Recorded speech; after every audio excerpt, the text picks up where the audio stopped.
clobbering time.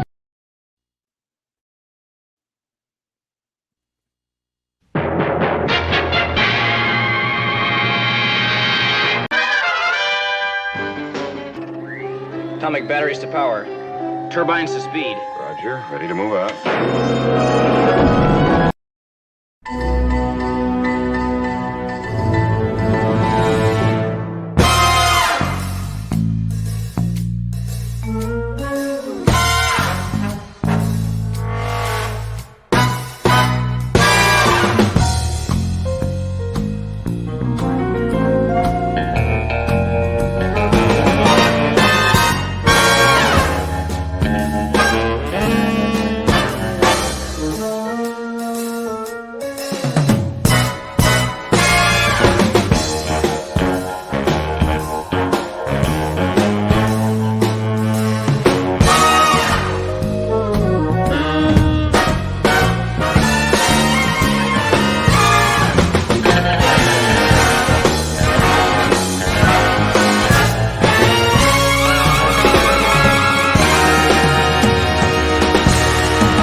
It's clobbering time! Clobberanimo!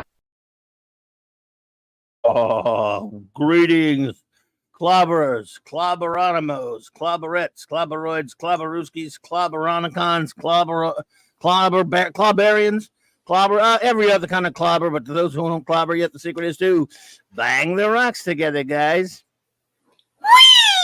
Clobberanimo! It is clobberanimo time indeed. Clobby's Clubhouse. hey? That was a good one. Well, there you go. Both were fine, but yes. Hello, everybody. Welcome to Clobberin Times issue number 627 on YouTube. 1,327 overall, the 14 and plus years at CLOBBERIN Clubhouse number 94 with my most fantastic, amazing first officer, Commander R.M. Briggs, and of course, the amazing Chief Engineer, Mark D. with a C. Welcome to you both, and you are in big trouble, Missy. You are in big ass trouble, Missy. Stop it. You know, you all, I love you. You shouldn't do that. But now I got to face up to the music, don't I? You do. I'm sorry. Thank you. You should be sorry. How dare you? I want to thank everyone. And thank everyone. I want to thank my first officer. Don't make me get misty now. Thank you so much. Now she's a liar though. She's an absolute bold-faced liar because it says happy birthday, and today is not my birthday. Although she's not entirely lying because I already got my first birthday thingy on Facebook from someone on the other side of the planet. So I guess it is to them, right? Yes. You got to use them as a loophole, are you? I am. I also put tomorrow in parentheses. There's no escaping it, boss. Escape from tomorrow. And or the line from one of my favorite episodes of The Prisoner. And tomorrow, you're a stubborn fellow, number 6. Oh, dear. James, you come with it once more, and you're liable for a bout in the hospital. Many happy returns. Great episode, everybody. If you've never watched The Prisoner, I'm going to have to. I guess it's over between us. It's over. It's over. If you've never watched The Prisoner, it's over between us. I'm just kidding. I'll give you only a year to watch it. Shin kicks. No violence from I'll send the rover after you. Yes. Thank you so much. Number 1, I love you, and you're too kind. Says I'm so happy you were born. Well, that we have a slight disagreement on. I'm not all that thrilled about that I was born, but I guess because then that would mean I exist when we all know I don't exist. No, Clubby's broken. Oh my God. Buy yourself something nice, please. Well, you never know what I might buy myself, but I'm not going to admit it here. I love you. Captain Infinity, I don't exist, but you do exist. So, thank you, Angel, Mr. Angel there. Happy birthday. For me, it's already there. Uh-oh. Right? Happy birthday, Mr. Angel. That's right. It's my birthday. It's the 11th where he is. It is. What a dumb. By the way, I've had friends of mine I had a friend once that was an 11 and said all 11s are weird. People born on the 11th, whatever month it is, and I think that is true. No, isn't it? That I'm going to go true. Lucky 11. No, it's just we're weird. Oh, okay.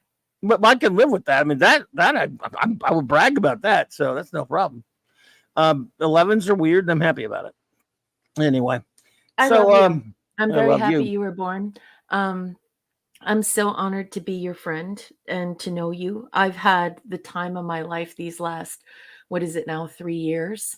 And I can't even imagine my life without you now.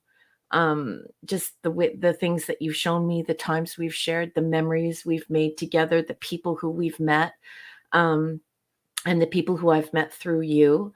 I love you. I love you so much, and I wish that I could be there to just hug you and smooch your whole cute face and just tell you how much you mean to me. And I hope you have a beautiful birthday with your family. I love you. Thank you. Actually, I'm probably not going to see anybody tomorrow. I'm going to sit home and rot. But anyway, no. Okay, I might go to Twin Peaks for lunch with a buddy. Good, do it. I think I might have to go deliver a car or something that I might. I hope might the ride peaks around. are peaky. You got to get all the free stuff you can get on your birthday. I was telling you about. There's a whole list of like free birthday swag you can get. I would, but my mom and dad, I think, want to bring me to get a burger at this place we like tomorrow night. So we'll probably do that. Yeah. The big excitement, not going out with your 80-something-year-old parents, right? No, you're just a good son, and you're also a wonderful father. You're just a good person. Hey, Michael Beacom sent you a gift too, boss. Hey, let me get this. We're gonna get the shout out. First of all, go with any. After I do this, number one. Happy birthday to you. Tomorrow will be your birthday. Yeah, tomorrow will work. But thank you so much, Michael Beacom. I appreciate that. Thank you, sir. Any opening words? Number one, we'll get our number, then we'll do our show notes and shout outs. Get down to beeswax. I'll get to it really quick. Everyone, it's Clobby's birthday tomorrow, and he's one of those people who it's hard to celebrate for. He doesn't like a lot of attention on himself, and it's hard to deal with because he's a very humble person, and I just love him to bits. So money's not necessary. None of that stuff is necessary. But I am asking you to send the boss a note. Let him know what his channel and his friendship and his entertainment, everything he does for us each and every day. Let him know how much it means to you. Just put a smile on his face. I know he'll like that because that's the quiet kind of fanfare that he does enjoy because he appreciates all of you. You're all a part of this wonderful Clobberin Times community. So with that out of the way, hail to the chat. I love you all very much. We're going to have a wonderful time this evening. We have lots of fun things planned. I want to say hail to the Wrenches. Thank you so much for joining us and helping to promote this show and helping to grow this community. Clobby and I and Mark, we appreciate you more than we could ever say. I have a new book coming out. It's one that the corporations aren't interested in because I'm not an activist. So I'm looking to the indie community to support it. And the indie community responded. Some really, really wonderful people, 17 people from this community are backing my book and making it possible. And I just love them and appreciate them more than I can convey on air. So I'm going to shout them out instead. Larry, Tony Stark, Sean Carter, Cardinal Sin, Shooter, Chris Persia, Scuba and Leslie Pete, Eric K and his trusty dusty dog Kirby, Enigmatic Drop Bear, Michael and Cassandra Beacom, Mark D with a C and his beautiful family, Anti-Derivative Jill, Maximum Redstone, JT Kirk, Dadman and the Dadman Clan, Lord and Lady Thoth, and of course their wonderful little, our very own Porthos, little Lance, and Rob Altus. Thank you for backing my book. I'm currently working on the 6th story. If you would like to read these stories before the rest of the public does, you can follow me on Patreon. And what have I forgotten? You can never forget him. This cool guy I know named Mark D with the C. Hail, Mark D with the C. How are you, sweetheart? And Doing great. Let's have a great night tonight. Well, we got a special super chat from Maddie's daddy. So and Chris Persia. So they're stacking up. You can't blame me for this tonight, which is good. So Clubby's going to be especially angry at all this birthday attention. I really appreciate it. Yeah, but you should. Yeah, I know you don't expect. I got to jump in. You don't expect anything. You never ask for anything. So just it's nice for people to give back, and that shows what a cool guy you are, because most people are just gimme, it's my birthday, and you just do it for the fun and to hang out with everyone. So really glad that people are chipping in there and because we love hanging out here, and you're the one that started all this stuff. So happy birthday. Right. There we go. Oh, happy birthday. Never heard of that before. Never gonna keep playing that one all night tonight. Well, it's okay. Yeah. So I appreciate it. Don't think I don't appreciate it, because I really do. I know you do. Yeah. So well, did you show Chris's just be right there. I was just changing Yep. something here. The background. I don't want to be the engineer that takes over, but I know you probably no like all this attention you are tonight. He's got it. I got him all started. Yeah. Started. Right, He won't miss see. anyone, I promise. Let's see here. All right. Oh man, thank you all so much. Let's see where we're at. But You're at Chris Persia, boss. Chris Persia, thank you so much, Chris Persia. It might be an hour and 45 minutes early, but happy birthday to the greatest clubber on any other earth. Even on Earth B, happy birthday, Clobby. Thank you so much, Chris. Love you, Chris. Thank you, honey. buddy. You're too kind, man. Oh my, dude, that's too generous, man. Yeah. Steve, thank you too much, buddy. Store in Vegas. You're all too generous, all of you. Thank you, Chris, so much, and thank you, Maddie's daddy, Steve, brother. Really love you, buddy. We've known each other. You don't like me to say how long we've known each other, but at least it's not as long as we've been alive. So that's something. However, it's longer than we have. I mean, yeah, I met him at a very young age. We've known. Let's just admit it. I think we met in 1983, Steve. Old Pretty guys. sure. Old So guys. 40 years, buddy. And thank you, man. It's been one of the greatest friends you're ever going to ever meet. Right there is Maddie's daddy's Doors from Vegas. That's right. None that I'm aware of, except happy birthday. Surely the best of times. Yeah. Thank you so much, brother. I Nice appreciate you, message. buddy. Bubba Doom, thank you so much, buddy. Bubba Hail and happy Doom. birthday to Clobby from me and my grandbaby, Baby Doom. Well, happy birthday to and shout out to you both. You're Baby too kind. Doom. Oh, thank you so much. Hey, Penny, thank you so much. Have a blessed day on your birthday, Clobby. I will. Penny, thank you for being here. Really appreciate you, my dear. Larry. Oh my gosh, Larry. Oh my goodness, Larry. Thank you so much for that, buddy. Appreciate you. Happy birthday, Clobby Mike. You were the real memory alpha. Good trekker, good comics guy, and a good person. Oh man. Trying to make me blush here. You're worse than Raquel. He's a sweetheart. Glad I found a fellow crewmate on the good ship Enterprise. Keep trekking and keep fighting the good fight. Happy birthday. Well, thank you so much, buddy. Thank you, Larry. Thank you so much, Larry. And hey, Dave G Sound for the member chat. Thank you for being a member. Happy birthday, Clobster. Well, thank you so much. It's great having you here. I really appreciate you all. You've been amazing.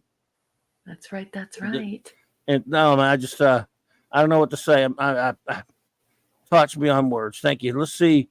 Any opening words, Chief Engineer? Oh, just happy birthday. I don't know what else to say. I'm speechless. Thanks, dude.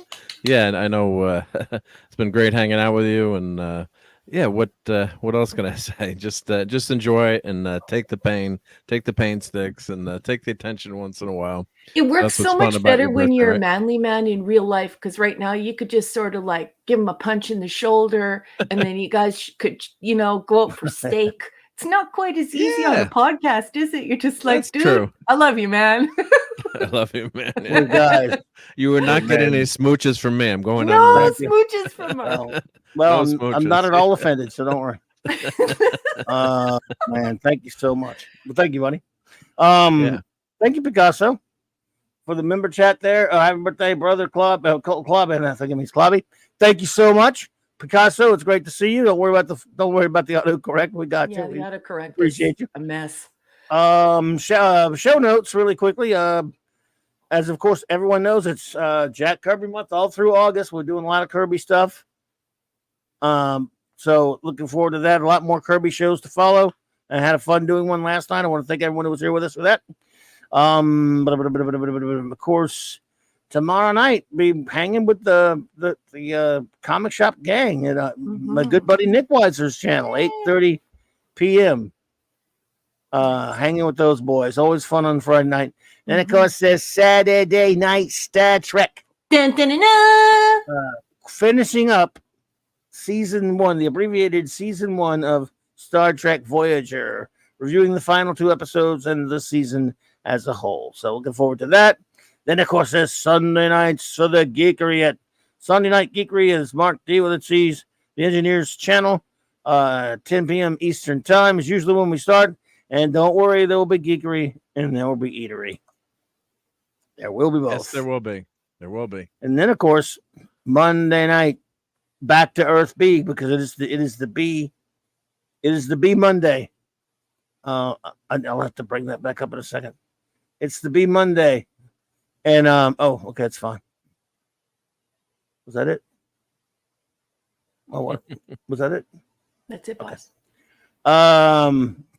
Yeah, Earth.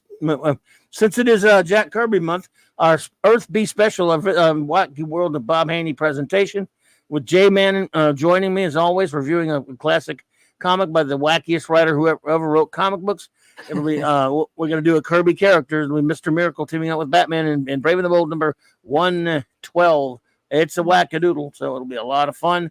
And that will be, of course, later. That's an early show at an early time, 6 p.m. Central. And then later, of course, Mark C. Comics talk with some more Kirby talk after that. So, let's see here. Sorry, I threw that up on the screen, boss. That's okay. Chris Persia is letting us know that Shuta is building your channel again. He's building your memberships again. He has gifted 10 channel memberships. Thank you, Shuta. As well. Dadman and the Dadman clan just strolled through the door and left a wonderful gift on your gift table. So if you want to hop on over there. Dadman, thank you so much, buddy. I appreciate that. He says, happy birthday to the greatest guy around. Never heard of him. Not me. He must be talking about Mark. You're probably talking about Mark. No, not me. Not me. That's for sure. It was an honor and a delight of our vacation to get to meet you in real life and hope to again one day. Me too, buddy. Enjoy a couple of Krispy Kreme bread puddings on us. Happy birthday again. You know what? I'm going to walk-ons tomorrow with my parents, I think, and we'll be doing just that. We're going to have a Krispy Kreme bread pudding again. That's ridiculous and so Irish. When he sent me the pictures of that, I was just dying. It's amazing. It looks so good. Whew, boy, is it ever good. It's some kind of get golly. Shazam. Surprise. Hey, not bad, Mark. Yeah. Not bad. Surprise. What's that? Hey, okay, so now shout out time, baby cakes. We like to shout all of our friends out just when we roll up in you. And we start out with our wrenches, and we move on for all of our other friends who are here with us. Of course, the great Eric. I don't even know if Garrick's here or whoever's here, but we shout him out either way. The wrencher of bronze, the bronze wrencher, Eric K. Buddy. The man. The vindicated wrench of the great white north, Chris Persia.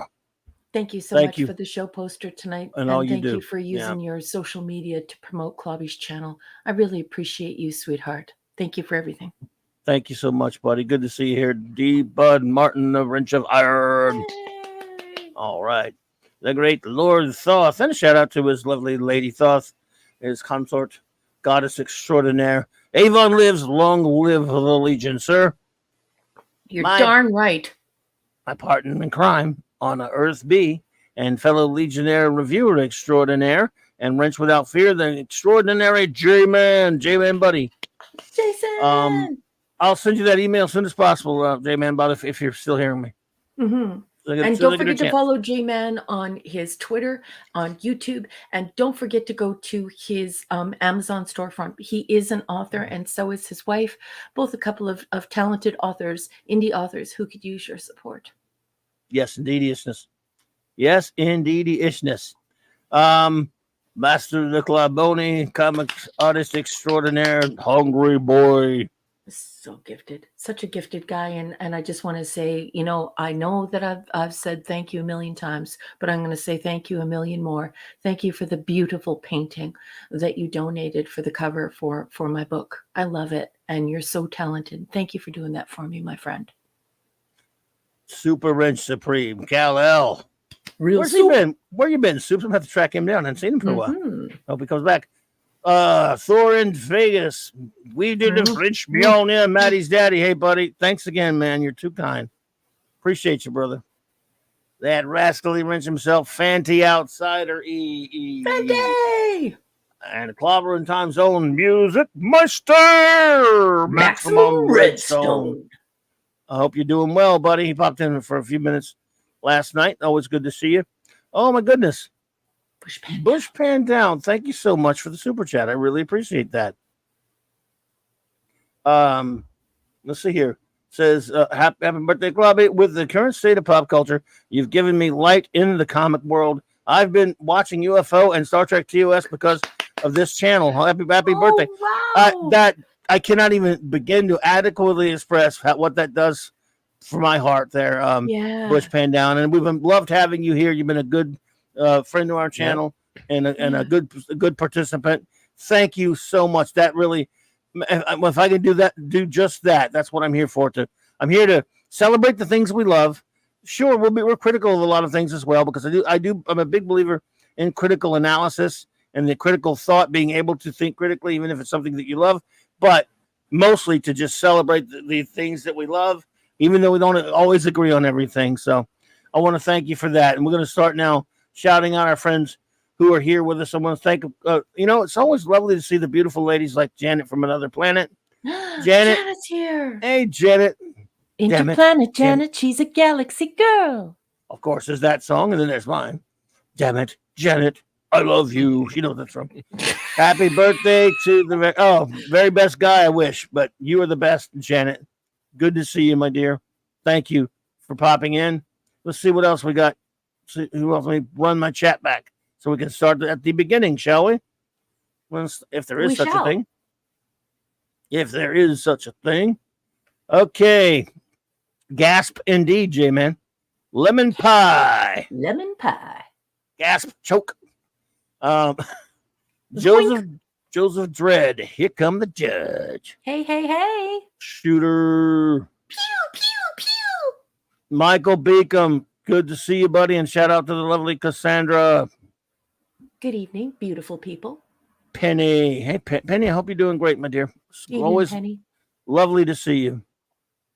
Let's see. Sean Carter from Mars. Sean Carter from Mars. Oh, don't let me forget. Sean sent me some pictures at the tail end of last night's show, and I wanted to show them to you. Oh, yeah. Number one, so we will show those. I'm gonna don't die. worry, Sean. Die.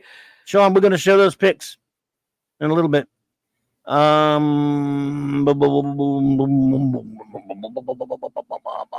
Let's see. Bow.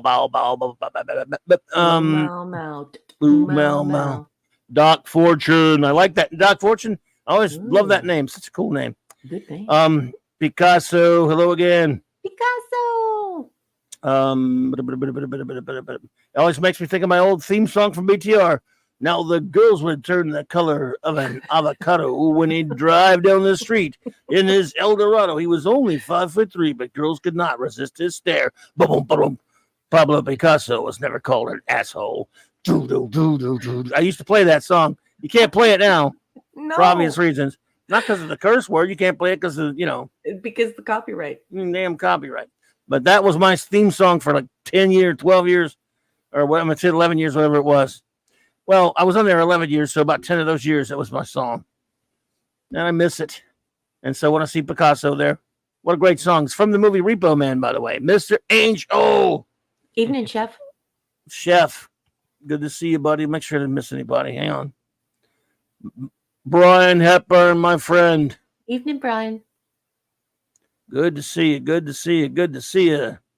Oklahoma. JT Kirk. I am Kirk. He is. Let's see here. Wee doggy. Let's see who else we have here. Captain Infinity and Beyond. The man. He exists and he doesn't. Mrs. Dadman popped in there. Hello, Mrs. Ooh. Dadman. And hey, beautiful. shout out to the Dadman clan. Good to see you, love. You got a couple more. The aforementioned great Larry. I love you so much. A man so nice, you should say his name twice, perhaps thrice. Larry, I love you so much. Thank you for everything that you do for all of the people in the indie sphere, for just the way that you treat other people around you. You were such a great part of this community, and I'm just so grateful for your friendship. Thank you for being a part of this wild, crazy, amazing thing we're all doing. You're just a really special and wonderful guy. Oh, he does indeed. Larry knows his stuff too. He does. Let's see here. JT Kirk, what is wrong with you, man? Funkos. What the hell is wrong with you? Actually, there's some, not Funko Pops anyway. There's some other Funkos that aren't Pops, but yeah. Thank you, Finity. I am now the immortal through Clobby's Law. Written thesis is next. Happy unbirthday from Made Up Vania. I like it. Made Up Vania. Good one, Finity. All right. Let's see here. Larry's now doing the Steve Martin lines, and it's perfection in the chat. I have the chat pulled back. I can't see it yet. Oh, okay. But I will see it. Dave G Sound. Dave G Sound. Not just another body of water. What's up, cuz? Dave Rayborn. Here come the cuz. Dave Rayborn. What's up, buddy? Good to see you, brother. And cousin. My cousin brother. Nice to see you. Don Ranger Powers. Thank you for that, Don. Good to see you, buddy. Hope you're doing well. What's that? I'll hit you with a few Satas in 18 months, Clobby. I don't know what Sato shies are, but hey, it's cool. Just glad to see you here. All right, I probably said him poorly. Ezra Goldstein, shalom. Let's see here. Up in here, where we are, up in here. Let's see here. I got a vamp to get all these, of course. You're good at it. I've gun will travel, read the card of a man. Doc Fortune, you know Bob Haney? All right, we have to join us Monday night, man. The B Monday of every month, we journey to Earth B to J-Man and I to review and have some fun with some Bob Haney brilliance. Bob Haney, Zany Haney. Zany the Haney. Duckerverse, what's up, Tuckerverse? Good to see you. Hello, Tuckerverse. Always a pleasure. I always like when new people or people we don't know that well pop in and become good friends. Of course, that's right. We're getting there, folks. Sorry, we like to get everyone shouted at. This big bit. It doesn't seem like much, but it's important to us. We just way we is. There's Minimus, Claude Parrish. Yes, Minimus. Surly Tim. Ooh, hey there. Very surly. I like it. Look at. I like it. Okay, sorry. Healy Chow, roll that tide, sir. Roll tide. Don't forget, right. Dave. Where? What Dave? Dave. Which Dave? Dave C. Oh, I thought I said Dave C earlier. You see Dave C? Dave C. I did see Dave C. Yes. I see you. I spy Simply with my Steve. little eye a Dave. These are the Simply. Daves I know, I know. These are the Daves I know. These are the Steves you also know. Steve Simply. Simply Steve is here. You know. Good evening, Simply Steve. What's up, Simply Steve? Oh, a long-time friend of the show. I mean, long-time friend of the show. Big-time friend. That is true. Claude Saling. Hey there. Always great to see you, my friend. Who else we got? So far, so that's it for now. For the shouty outies. The outs are shouts, the shouty outs have been shouted out. So there you are, my friend. Now move to play the grand piano. So there. Yeah. Yeah. Ain't I a stinker? Yeah, what's up, Doc? All right. So, Oakley dokeliness. What mischief shall we involve ourselves into next? I guess we should start with our usual. I mean, the usual. What were we about to do? Oh, should I show those pictures? I don't know. We'll do that afterwards. We can do it afterwards. I feel like Norm. It's a dog-eat-dog world, and I'm wearing milk bone underwear. It's a double knit world, baby. I tell you what. Let's see if he has it. Okay. Our good buddy Sean. Make sure you follow Sean. Went to so much trouble to have these pictures. Let's show them real quick. NXO time, Sean. You there, buddy? I don't know if you're going to be able to see them that well. See how that works out. Can you see them okay? Ooh, they just appeared for me. Oh, my gosh. The great Gorgeous, Sean Carter, folks. I can't believe that he made this for me. This is just wild. It's just blowing my mind. I've been talking about it for like a week. He's got a video up that you can find on his channel. It shows him attaching the lights inside and this model. Is going to be crazy. Like, this is going on the coffee table in the front room. That's beautiful. Isn't that gorgeous? beautiful? Yeah. It's incredible. Like, I hope everyone follows his channel because his channel, if we could get the URL in there. I'll put it in a second. Yeah. Oh, Jonah Hex. Good Or evening. if someone has it. Yep. What's up, buddy? Oh, I do. He's too tired. Jonah Hex, everyone is too tired to talk in the chat. He just wants us to know he's here. So good if to he see doesn't you. respond, it's I understand. Yeah, no offense. Hey, we love our lurkers out there. By the way, and I always forget. I'm remiss. So I'm glad Jonah reminded me. Look, thank you, all of our lurkers. We really. I'm just look. I'm absent-minded old fool. You still look. I even got. See how old I am. If I told you all which birthday it was, you'd go, "Oh my God, no wonder he's so absent-minded." So, but what I mean is, thank you those who lurk, and of course, if you're out there watching on a rerun or an upload or backload, download, side load, whatever they want, kind of load. He said load. Load it out. Thank you for listening and watching. Any way you're doing it, we appreciate you. So let's see here. Well, look at that, man! Oh man, it's amazing. Like, this guy is so talented. I can't believe the beautiful things he makes, and I can't believe that he did this for me.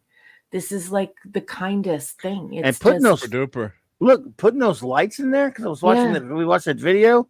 That's some stuff right there, my lady. Oh, I know. That's some badass. I'm gonna take a video. A lot of patience. A lot of patience. Yep. Put a video up. It's like I love this community. It's amazing to know so many other Trekkies and to have friends like this. I feel totally unworthy of these beautiful, generous, thoughtful, kind people. I just love them so much. Sean, thank you. Thank you so much, Sean. Here I went the wrong way. I've got some more of them here. Yeah, that's just beautiful. Incredible. Blowing my mind, man. Look at that. My goodness, that's beautiful right there. I know. It's going to look amazing on my, I have an entirely glass coffee table in my front room, and it's going to look rad in the dark because I'm going to turn it on. Nice work, sir. Shout out.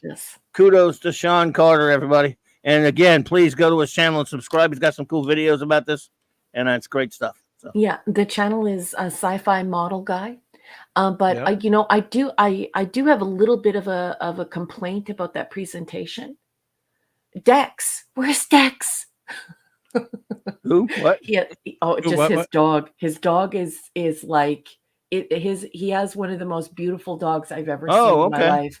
And the dog is like a ham.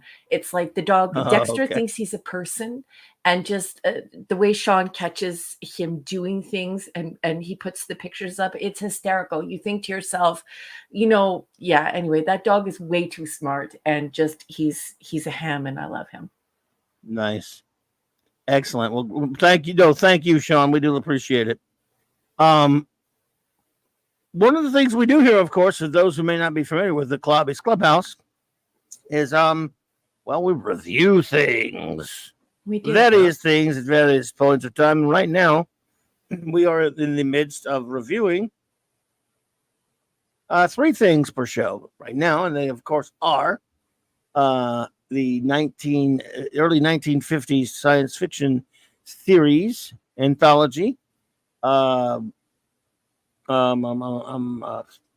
of Tomorrow. Hey, JPRPH1, welcome. Oh, leaving a like. Well, thank you for leaving that like, and and thank you for popping in, my friend. It's always great to see you. We also review an episode of Jerry Anderson's UFO. And, of course, an issue of the Marvel Star Trek comic from 1997, Star Trek Early Voyages. So that's what we got going on for you tonight, and who knows what else. You never know.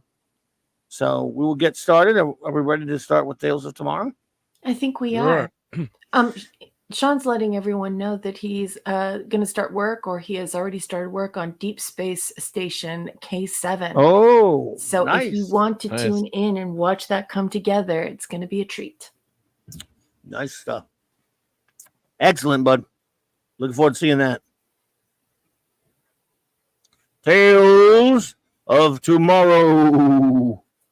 Dun, dun, dun, dun. Dun, dun, dun. Okay, folks, we are reviewing Tales of Tomorrow due to the fact that I like to promote short stories.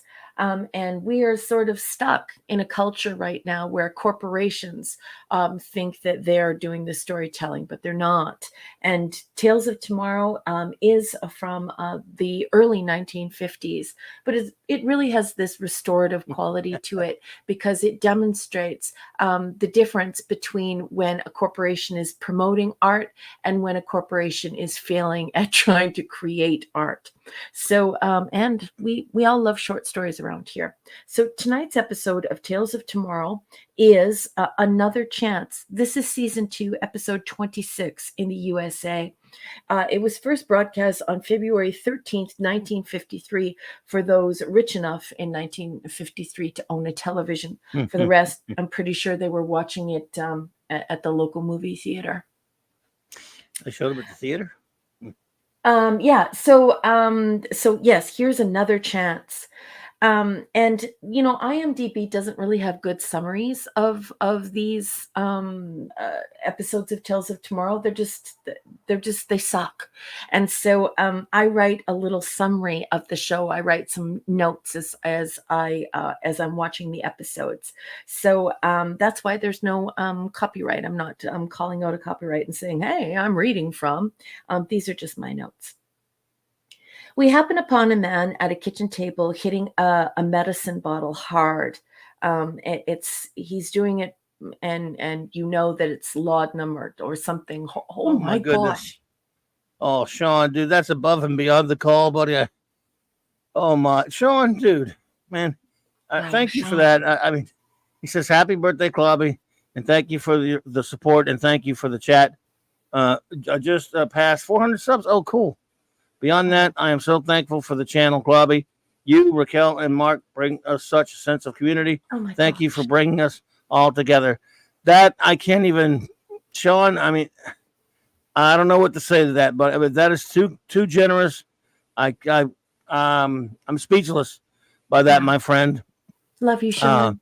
Thanks, buddy. But I mean, you guys, just like last year. Of course, last year the clubhouse was my birthday night. Now it's tomorrow, but you guys make it impossible for me to dislike my birthday, because I always try to be a grouch about it, which I'm really not. I love all the people I just kind of hide and don't do anything for it. Usually I work and do whatever, but when people acknowledge it, I really appreciate it and love it like anyone else does.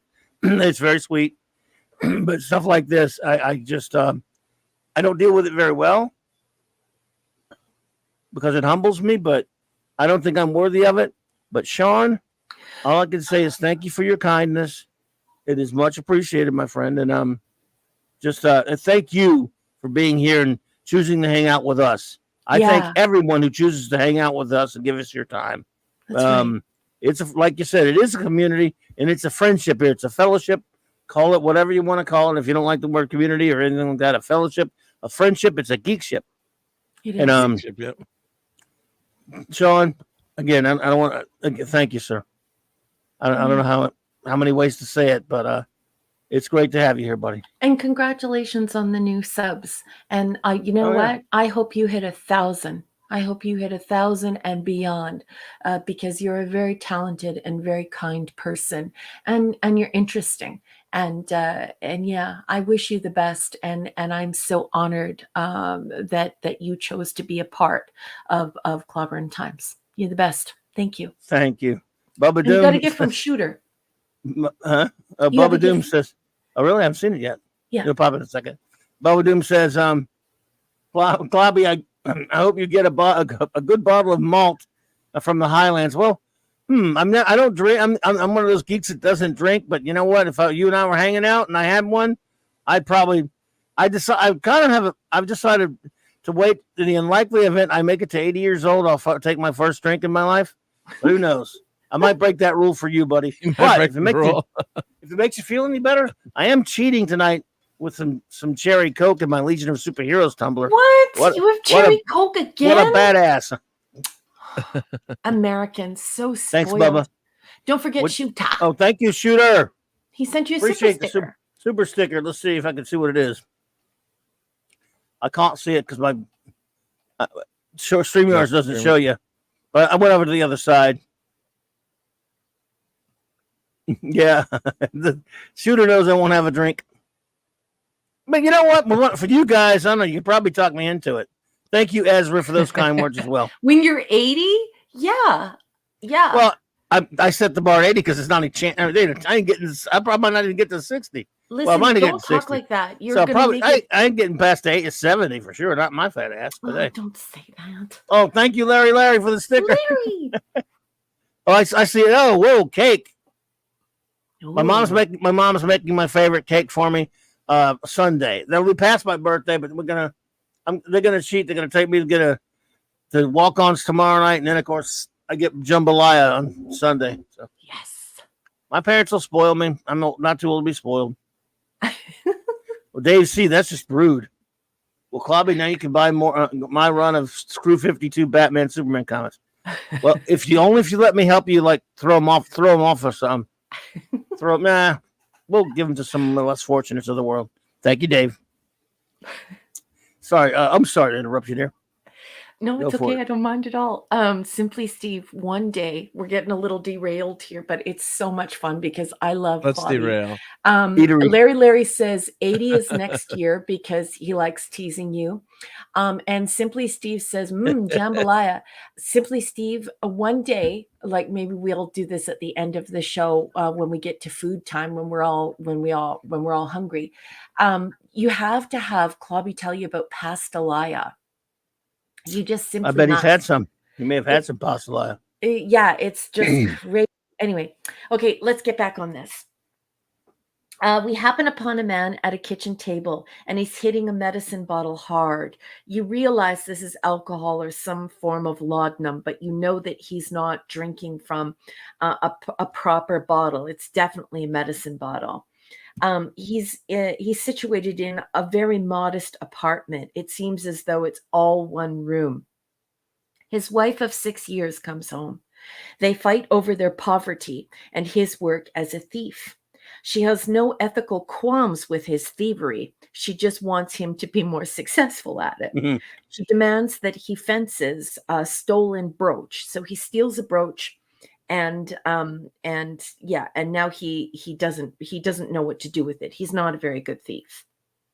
The man is left to explore the want ads. She runs off and she's upset with him and leaves the room. So he starts exploring the want ads. He's feeling hopeless, and he answers an ad that that says that it is there to help people. We relocate to a room where two men are discussing the thief's troubles. The man offers to help the thief. He tells him that he has another chance at life. He offers the thief a clean mind going back 7 years without his criminal history, and this includes his memory. So this seems a little bit silly while you're watching it, because not only is he going back 7 years, but they're certain to include that you were mind wiped of this criminal history. Okay. He takes the brooch as payment. So you know that this guy's not a good guy. Otherwise, why would he take a stolen brooch? When somebody steals a brooch, you're thinking about someone's grandma. So it's very obvious that he's broken into someone's apartment or someone's home, and he's stolen a family heirloom. So we know that because he's willing to take this brooch as payment, this is the author signaling us that the guy who's quote unquote there to help isn't a good guy either. So the thief goes through the procedure, and it all happens in a chair. And at first you're a little bit worried that it's an electric chair, but it's not. Yeah, I was wondering. Yeah, right.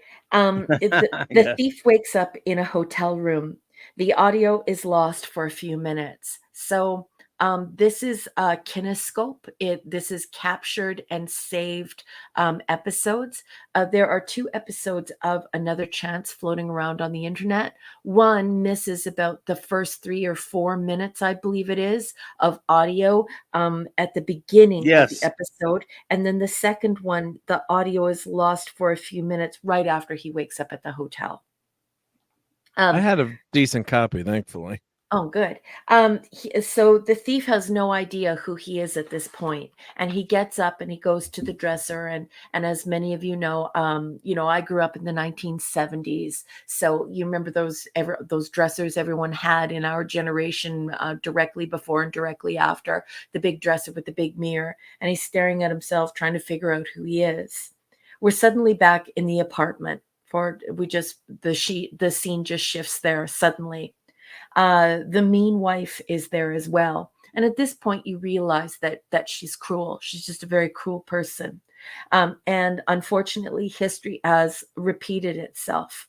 We replay the opening scenes, only this time her name isn't Carlotta. Her name is Regina. Regina. Yeah. Hey, Nosferatu the vampire. Hello. Hello. So this is sort of odd because it's the same woman, but she has a different name. And so that's kind of crappy writing, because it should have been a different woman.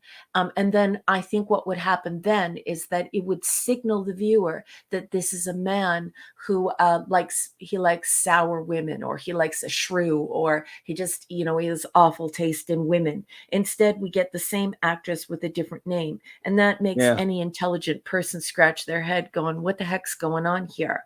But it's actually a mistake that doesn't resolve itself. It's just a mistake. It was really weird. Yeah. And then the inference, I guess, is he's being brainwashed, but yeah, that's the only way that would work, I guess, right? But yeah, but then I they agree, don't tie it off. Yeah, I agree. Yeah. So then we lose audio again for a few seconds, which is kind of sad, because I would really like to see this entire series restored. And the reason being is Arthur C. Clarke, it is said, and it's on pretty good authority because it's multiple places, that this is where he cut his teeth. This was his first publication. And we have H.G. Wells and other science fiction greats who wrote really beautiful, like O'Brien, wrote really beautiful short stories that wound up on this series. So it's sad to see them denigrating and the fact that we're losing them. Anyways, the thief retrieves the newspaper and winds up at the exact same time-traveling memory wiper dealer. And that's what I'm calling him. I use compound hyphens to write time traveler memory wiper dealer. So that's what this guy is. So this time the dealer won't help, and it's not because he's been pushed beyond his means, but because the items are non-negotiable. They're worthless. I think they're actually like some sort of a bond that are registered to someone's name. So he says to the thief, "I can't help you this time." The dealer explains that this happens, repeating your history happens to all of his clients. And this is when you figure out, okay, so why the hell is her name Carlotta and then Regina then? If history's just repeating itself, why does she have a different name? And then he explains that all of his quote unquote clients, I think they're all of his victims, he's just a higher level criminal, repeat all of their miseries and that he won't help him. The thief goes home and his brain is fried. And you realize that he snapped his crayons. Like he has, and that's just my way of saying, folks, that like he's had a nervous breakdown. He's genuinely like he's had a bona fide nervous breakdown. Snapped his crayons. And this is from the memory wiping as well as from the stress of what's happening to him. And then something horrific happens. And I'm not going to reveal anymore. And the reason why I'm not going to reveal anymore is Clobby and I and Mark, the three of us, we want you to get excited about real storytelling, non-corporate storytelling. We want to get you excited about that again. And we want you to be able to have a good time, go and escape in a really great story, and just enjoy yourself. So we've made a pact that we won't spoil the tales of tomorrow. So I'll leave you there. Something horrific happens, and I won't tell you what it is. Oh, before we get to the rest of the episode, someone, I don't know how he snuck in. There's a Scuba Pete's here, by the way. Engineer. What is this all about?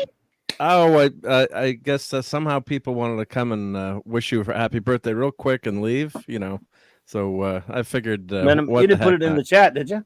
No, I didn't put it in the chat, no. Are you crazy? There's Minimus. Yeah, I figured he'd come in and say hi and come in and say hi. I'll put this back up in a second then. Well, I already sang happy birthday to the future birthday boy, and he doesn't like birthdays, so I sang him a special. He's singing my birthday song. Well, yeah, you wrote it. You were the first person to perform it, and much like listening to Linda Ronstadt singing "Think I'm Gonna Love You" for a long, long time, nobody else can sing it quite like you. No one's allowed to sing it but me, really. Well, right? Yeah.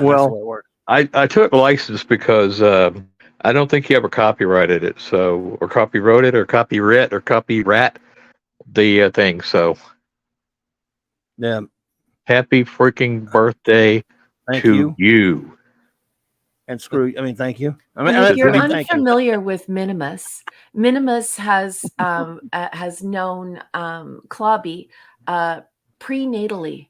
At least 20 minutes. Yeah. At least 20 minutes. No, so these two are going to wind up being like the old judges on the Muppets in old age, only they're going to be on a porch in Louisiana on rocking chairs, swearing at each other. We will. We will. That's going to be the future. So if you don't know Minimus, Minimus is quite beloved.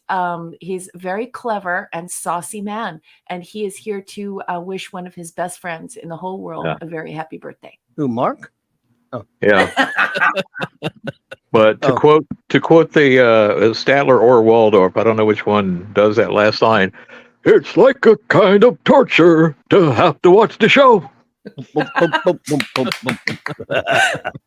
Good one. So good one. So I have more. It's past my bedtime, so I'm going to let you guys carry on and carry over, carry forward. I'm glad you're feeling better. Cary Grant. Go sleep. All right. Tell your family we said hello. I'm glad you're feeling better. I'll abuse you tomorrow. Goodbye, everybody. Good night. Take care. Who's this other Louisiana jerk right here? What's up? I'm on my phone, so let's hope I get a chance to talk to you for about 2 minutes before my thing dies. Happy birthday. To see you, man. Thank you, buddy. Dude, I got you an ice cream cake, but since it's 92 degrees at 10 o'clock at night, I now have a box cake shaped bowl of chocolate soup with some cake bits in it. That's for nice. I got it. We got good straws are fine. Milk Yeah. milk Slurp cake. it True. It's like loudly, a Pat. it's like a Slurp milkshake it. now. So, Yeah, I like it. Well, thanks, buddy. What's dude, up, is man? this like a big one? Is this like an O at the end one? Or It's close to one, but it's not quite there. oh, that's good. It's close to one. Getting close. Hold off as long as you can, dude. what I I can't hold this one off one more year, and it's the big. There's a number that's not good with a zero behind it. If you see what, if Yeah. you take my meaning, In 2 years, I Actually- got that. huh? What's that? No, No, go ahead. go ahead, please. I'm sorry. It's your night. No, there's a 6 and there's a 0 behind it. If you know, I hear but you. I'm 1 year away from that. I had the so- big 5-0 coming in a couple years, dude. Any advice? Yes, don't do it. Just kidding. Don't do it. You know what? I've often said, I can only remember about. I was actually telling my mom this the other day when she didn't. She was angry with me, but I only can remember about maybe of my 58 birthdays, because tomorrow hadn't happened yet. As far as only like a few of them stand out. I mean, if you ask me honestly, tell me what you did in 19 this or 2000 that, it might be tough. My 18th and my 26th, and of course my 50th. And I told my mom about you. What was so big about the 50th one? She's saying, well, we went home after work and did what we always do on my birthday. At the time, Jonathan, my son, and I were, we drove across town, and at the time we'd go stop, not just my birthday, every other night of the week, go stop off my mom and dad's to have dinner. And we got there, it was my birthday dinner, and she had the place decorated with Batman, Brave and the Bold stuff. So why was that a big deal to me? Yes, we have my usual stuff that I like to eat, but why it was because the irony was not lost on me that I was a 50-year-old having the birthday of a 5-year-old. And somehow just I had all the decorations that you would put for a 5-year-old's birthday at 50. And I just knew that doesn't get much better than that. Well, dude, I don't know what the word to use for you is. I would use blessed for me, but you're really lucky that you still have your folks, man. You know, mom's gonna hit right. 80 this October, and if it wasn't for that darn C word, Dad would still be here. I hear you. He only made it to about 69, dude, which was longer than most of us thought he would make. And and being in the Marine Corps in the late 60s and 70s, it's amazing he made it past 25. To be honest with you, but a lot of friends blessing, dude. And I have a lot of friends that tell me what you tell me, and so it's not lost on me how blessed I am. And my parents are, in pretty decent shape considering they're 85 and 83. But so yeah, not lost on me, but still, you do worry about them a lot at that age as well. But but it's good to see you, man. Well, thank you, sir. I'm not going to stay long, but I do have one question for you, and I'm sure you've probably been asked this, but there's probably some new people in chat that would like to know. At what age did you figure out, wow, my birthday is the same month as the great Jack Kirby's birthday? I have to know that. Were you like 7 or 8? Were you like 25? Oh, no. I probably didn't find out until I was about somewhere in the 80s when I was like about maybe 18, 19 or something like that. Around the mid 80s when I started researching the dispute over who created what, and Jack Kirby's art being held hostage by Marvel Comics and all that stuff. John's Raggy Rupas. Raggy? Good to see you. I think Shaggy?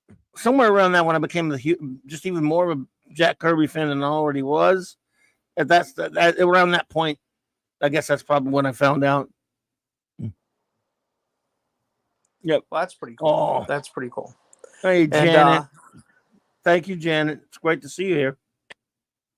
Yes. Hello, Janet. But I'm going to leave you with a little bit of bad news. I don't know if you guys heard this or started the show off with it, but I just found out about 20 minutes ago. I cannot think of the gentleman's name, but he is a producer and he was a co-writer with Mike Judd on King of the Hill. The guy that did Dale Gribble's voice passed away, so he lost another great voice actor. And man. he was phenomenal, dude. He was probably the best side character on that show, if you ask me personally. And I like Mike Judd a Dell, lot. right? I like Dell, everything right? he does. The guy that did Dell. Yeah. Yeah, he played Dale. Hank's Dale friend. Yeah. Gribble or Dribble. I'm not sure. I think it starts with a J, if I remember right, Mark. But you know, I like all of Mike's stuff a lot. I mean, Beavis and Butthead's awesome. Office Space, great movie. Watch it at least once a year and everything. So it's a shame to lose that guy. You know, he wasn't even that old, so it is a real bummer. But not to end on a down note, but I thought you guys might want to know that. I never watched the show, but definitely R.I.P. for that, for sure. I hear you. All right, well, gang, y'all have a good night. All right, You're gonna go pretty late or what? Thanks for popping in, Pat. Oh, we'll be here for sure. Yep, doing it. Yeah, absolutely. No problem. So, oh, look, Dad Man's here to take over for me. Who? Dad Who's Man, that? Tag, you're it. Hey, there you go. Dad Back Man. to wrestling. Clobby. Good night, guys. Good night, Hey, buddy. Raquel. Good night, Mark. Good night, all right. Happy Pat. birthday, Clobby, again. Thank you, buddy. Night, It's almost- Pat. See you I guys guess- Sunday night. In some No part of the problem. world, it's my birthday. It is. Thank you, Janet. What's up, Dad, man? Oh my gosh, this is like a streaming dream come true with you three guys. Of all I could ever imagine. Never that way. God damn it, Mark. Jeez. Sorry, That Dad, was man. perfect. I did not You do had to that. No, that was perfect, Mark. Well, it wasn't That's me. The first time with the three of you, and hello. Happy birthday, Mr. Times. Oh, hey, Mrs. Good. Hey, Thank you yes. so much for that. I appreciate it. Enjoy that bread pudding for us tomorrow. I will, in your honor. I will. I should be getting some tomorrow night. He should be getting some tomorrow night. Awesome. I think so. Yeah, Getting some of that, not like getting some, but we got some of that. Not getting- Mommy. I'm getting sorry. some bread pudding, not getting get some. some. Yeah, Right. exactly. Not what you'd want to be getting, but the It's okay, Clobby. The Clobby, consolation prize is fine. Clam pizza. Yes. It existed, but it didn't exist. I It don't existed, exist. but it didn't exist. Oh my I don't plan to gosh. exist. Hey, thanks. By Gosh. the way, thanks, number one. That's my loophole. I'll not exist for my birthday. How about that? Then I can't age, can I? Yeah. So Oh my there you gosh! go. But seriously, happy birthday, Clobby! It's just Thank like you, buddy. amazing, and you know it is an honor. And I'm serious. Like you three together are great streaming role models to me, and I look up to you guys. And you know, and I tell you, being on here, all I could ever one day maybe I can get all the schedules coordinated. Have you three where we do nothing but food. I had Raquel for barbecue. Mark comes in with his ribs for football. But you three, I could not think of anything better than hanging out for an evening and talking food, especially that bread pudding, though, Clobby. You know, Not me. Look, the food stuff, that's for you guys. I mean, look, I'm. It's bad enough that I eat too much of it. I'm not much on talking about it. I'll either eat it or I'll get hungry hearing people talk about it. And I think the don't only like way that, you so. could get Clobby to do like a food show is if you sent him like one of those bizarre, insanely ginormous M&M gift baskets that they have in the United States. No. Do you know what I mean? I think don't he would need be that. floored. He would be like, "What in the heck is this?" No, It would be some sort of Willy Wonka thing that would happen. I think it would break Clobby.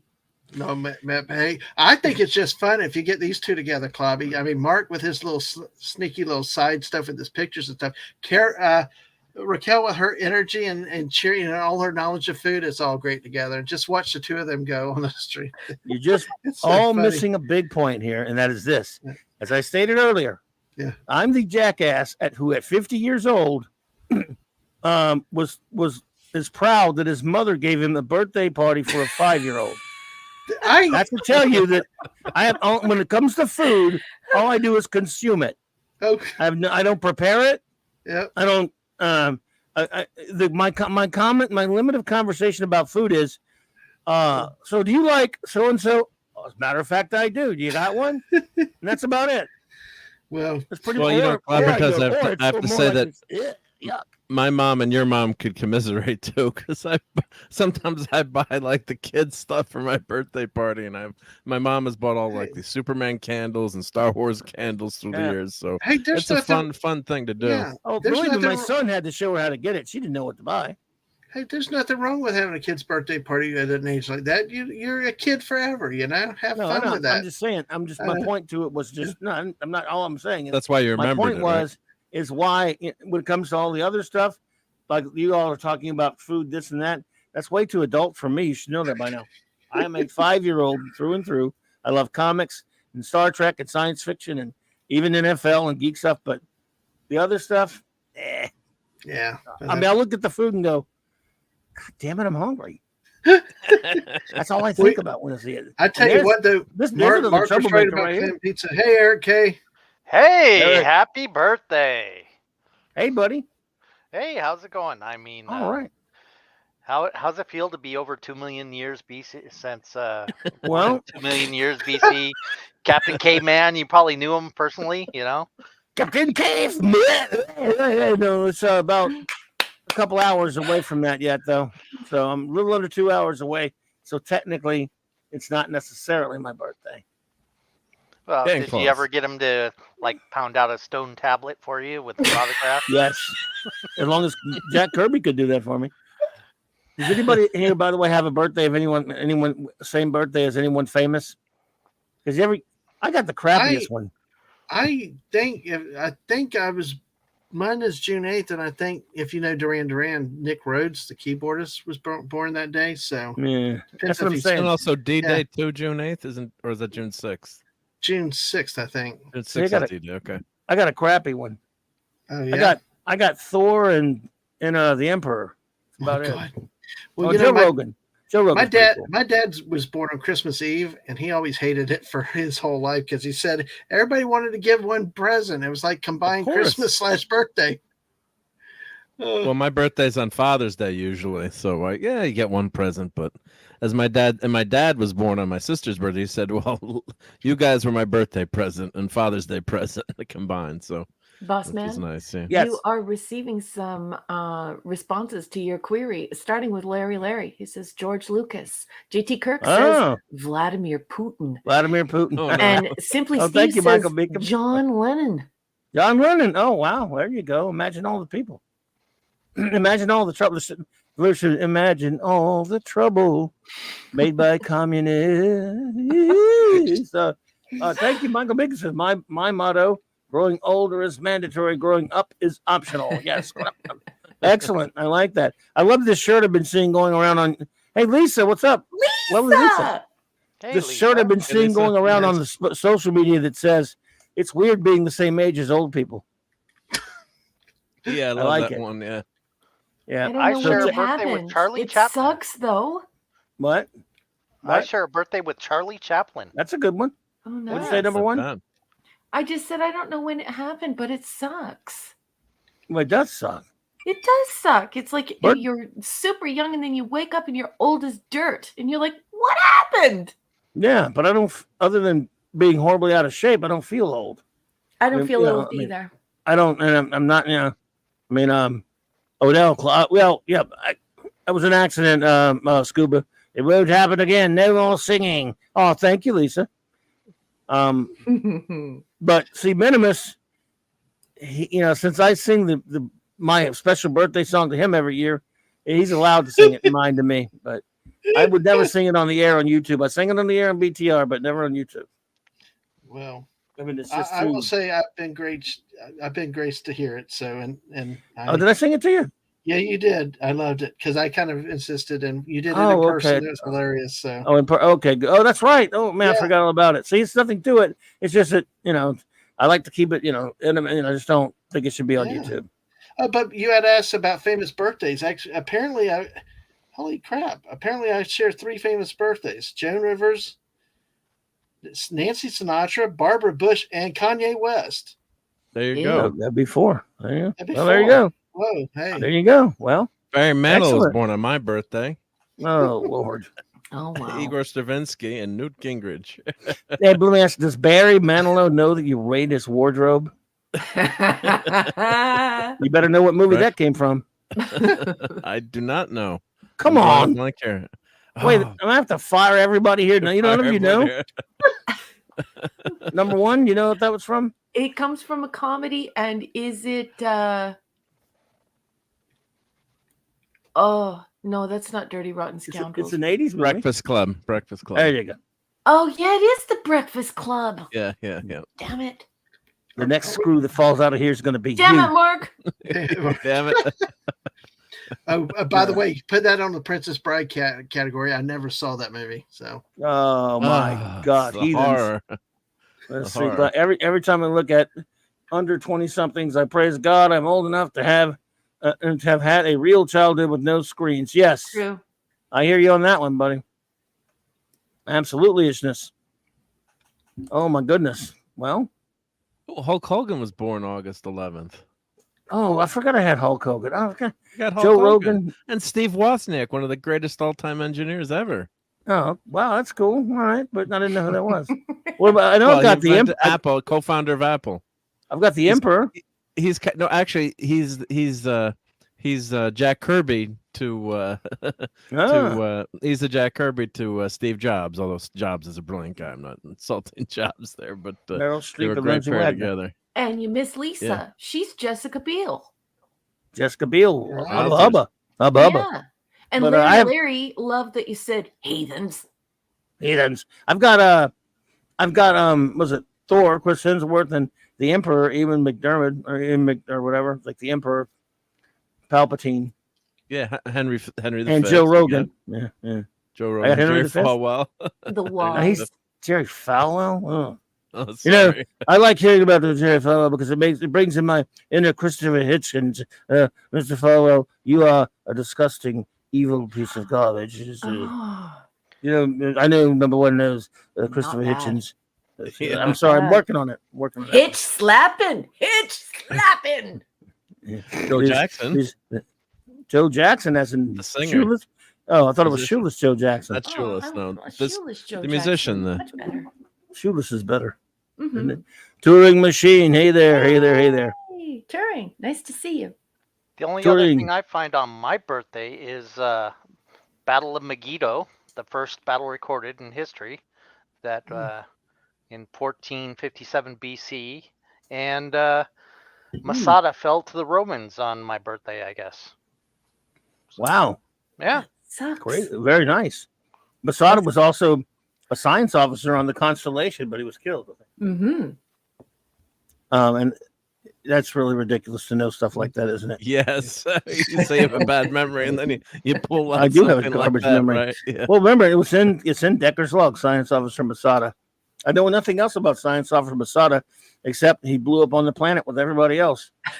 So you don't even need that new tricorder that's coming out that has all the captain's logs in it because you have them all memorized. Oh, no, I don't. Not even close. Not even close. Why did that one stick out? That's what I hate about my stupid memory. Yeah, Why why would I did know that one that? stick out? But a lot of people are like that. I'm like that as well. That's why I suck at trivia. The minute that you put me on the spot, I'm like, I'll remember it when I go to bed. And then I go to bed and I wake up in the middle of the night, sit straight up and go, blah, blah. Like I have the answer then. It's just, that's what happens after 50. You're not Yeah. a true Jeopardy champion after 50. No one is.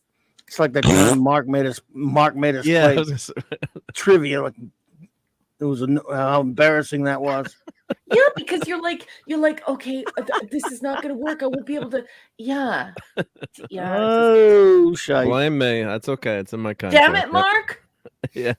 Damn it, Mark. Yeah. Yeah. We end up talking about Mark half the time on my stream sometimes. As I say, he's not even there, It's, He's famous. get JT Kirk around. It's like JT Kirk coming in first greetings. Damn it, Mark. Mark's not even there. Damn it, Mark. I gotta put that on my Oh, my tombstone. goodness. We are. Wow. We're going to put that on your tombstone. Well, I'm just glad to see you guys. Thanks for popping in. You're too kind to come and say Like- hello to us on Well, like a I night said, like this. like I said, it was a high honor. I mean, just to come on with you three, is an honor, and to greet you and wish you a happy birthday in person. That's Thank even you, more buddy. awesome. Because actually getting to meet you in person really helps add a lot to it. I think because we got to see the real club. He exists. He's there. At a No, I don't. statue of a person. Yeah, you do. And we got to tour LSU Tiger Stadium because you told us which way to go, and that was kind of Oh, cool. yeah. So. I'm Cool. just happy that you said it correctly. But I want to say good night, Penny. Did Penny leave? She's Oh, going. good night, Penny. Good Night, Thanks for Penny. being here, dear. Thank you for Oh. joining us. Always good to see Take you. care, Penny. Yeah. We'll see you on Saturday, I hope. Thank you I for hope so. staying up so late. Hey, look who's here. Tom. Somebody didn't Tom, tell me it good was night. their birthday. Do you go around telling everybody your birthday? And it's not my birthday. Why can't I lie to a friend like you? It's Who's not that my fine birthday. Irishman down there? They're all lying, by the way. It's not my birthday. And for another hour and 40-something minutes. Look at this. He's giving we're you the playing hairy that game. eyeball. Well, I mean, truth is truth, is it not? My truth. I mean, it's Friday and it's my birthday, not today. But you know, they all Depends have to on the start time with the zone birthday you're in. stuff. Thanks, Mark D with a C with the birthday stuff. That's not We- how force works. So, Clobby, do you do anything special, like add anything to your Wesley shrine or anything on your birthday? Oh yeah, I got all kind of Wesley stuff coming in to add to it. Yeah, man. It's a new Wesley Pop Funkos. Yeah. Well, there's a new Yeah. Wesley figure out. Oh, I should send you that for your birthday. There you You go. should. You should send me that. I mean, look, the I shrine. haven't destroyed a Wesley figure in ages. Well, see, Probably not we end ever up, actually. we celebrate birthdays for at least a week here. Some birthdays for a month. So you know, What? if you got 7 different, we celebrate. It's a party every day for a week around here for everybody. Oh, the missus, the weird. kids, and all. So if Mark That's had like just 7 weird. of them, we could give you one each day of Wesley Funkos There you go. if we were closer.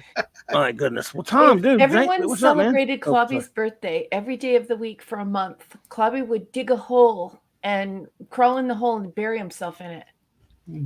Yeah, I hate my birthday. I know that voice. Well, hello, stranger. Hey. How you been? We haven't talked in a while. But anyway, Hey, Hey, you should turn Raquel? your camera back on there, Tom Connors, you fine Irishman. You're looking Oh, pretty balls. good. You have new glasses. I love you. your background. What's going on there? You did some organizing. It looks fabulous. You're well, I moved keeping it everything sweet. downstairs, basically. Dude, I was looking at your background the other day. Not that you're not a fine, specimen of a man now, but I'm going, man, look at all those movies you've got. Jesus. That's not even like half of them. I mean, can I show them or can we go full screen on you? Dude, Yeah, show them. look at that. And that's not even half of them? No. Jeez. And he's got No, the that coolest is. shirt.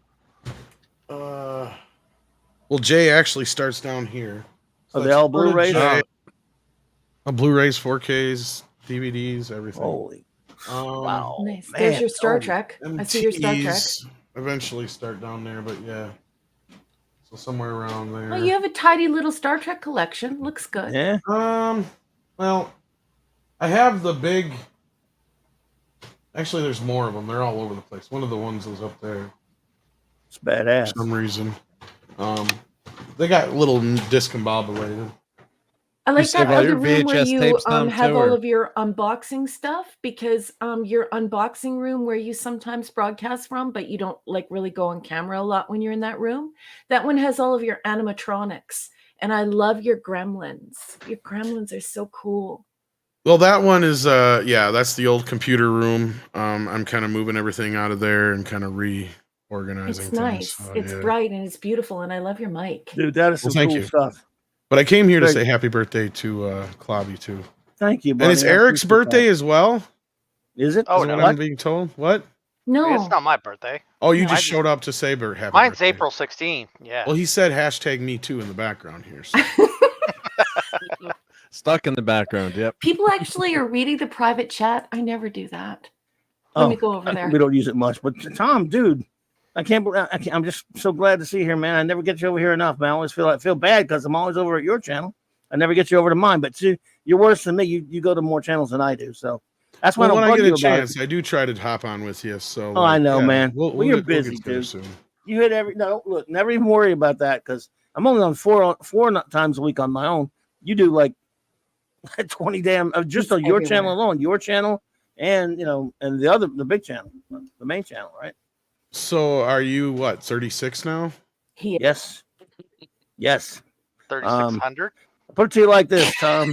Enjoy your youngness because I am old enough to be your pappy. I think. I can't believe you're that old. Maybe I might be. technically, I suppose. I don't know. I don't exactly know your age, but you can put it in the I'm private chat if you want. 43. But I'm 43. So let's see. Then technically, I am old enough to be your pappy. technically, Yes. but I don't think you're that. Technically much older. speaking, scientifically, Yeah. on He ain't no 80. Yeah, that's true. 80. Well, I'm getting there. No, I ain't gonna reach 80. Don't worry. If he was 80, he'd be talking about the Korean War and crap. Yeah, all day long. He'd be like, I was in the Korean War. Nobody remembers. That's what my dad does. He was in the Korean War. Oh, I'm sorry. He's 85. No. He talks about it all the time. Though, see? He does talk about it all the time, like being stationed in Japan and all that stuff with an MP with the Air Force.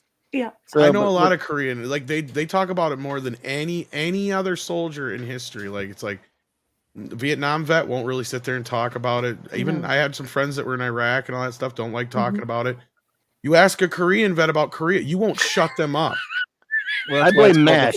That's why it's called the Forgotten War, too, right? Because but they won't let anybody forget. That's for sure.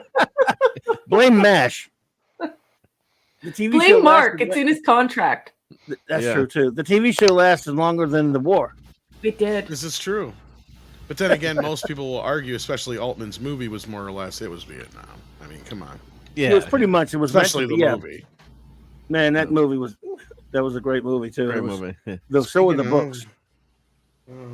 Sally Kirkman was great. I got that on Blu-ray. I guess they've done a 4K now.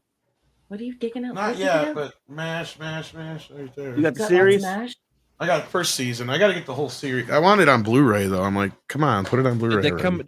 You can watch it on Hulu in Blu-ray format. But it's in HD. It's like, come on, release it, Fox. Well, can you it's watch it without the laugh track? Can you watch it without the laugh track like the DVDs? I can't remember. Can you, Mark? I can't remember either. You can on Hulu. I think you could. They didn't give you the option. I think you're right. Yeah, because the laugh track is so horrible in MASH. I mean, only the first 3 seasons are the best anyway. After Frank leaves, man. Kind of becomes the Alan Alda show after the first 2 seasons. You're right. So, like, yeah. After Frank's gone, there's nobody to pick on anymore. And the strength of Hawkeye and Trapper was beaten up on Frank. Mm-hmm. And it's a different kind of humor than picking on an affluent guy. Like picking on like an obnoxious sort of dorky guy is, I think, far more amusing than Charles. I love the Charles character. I just don't think that it was quite as magical. He could fight back. It wasn't as much fun. Exactly. But Frank, it's just, oh my gosh, you know what I mean? He's like, he was so grody. Like you couldn't even imagine him with hot lips. It's like watching an unaltered dog hump someone's leg. I mean, why did they? Yeah, it wasn't the same without him, Clubby. I agree. Yeah, it was just funnier. And of course, also, to hell with the show. Hello, Larry. It cost us Henry Blake. Yeah. From MASH. Yeah. Then that lasted 1 season, right? Yeah, I think so. It was a spinoff of 1 or 2 seasons. Different strokes. And didn't they do MASH in Maine or something too? Was there a TV show? It was after MASH. After MASH, yeah, or it was based on MASH, the book MASH in Maine. Yeah, or whatever the name was, yeah. And then they had Trapper John, MD. Yeah. Yeah. That lasted a while. Yeah. Because it was Pernell Roberts. It wasn't Alan Alda. Everyone having fun in the swamp. Sean Carter has sent you a gift, boss. Sean Carter, thank you, buddy. It says, fun fact, Clubby, as of tomorrow, you'll have traveled 34 billion miles around the sun. That's a lot of, yes. Well, is that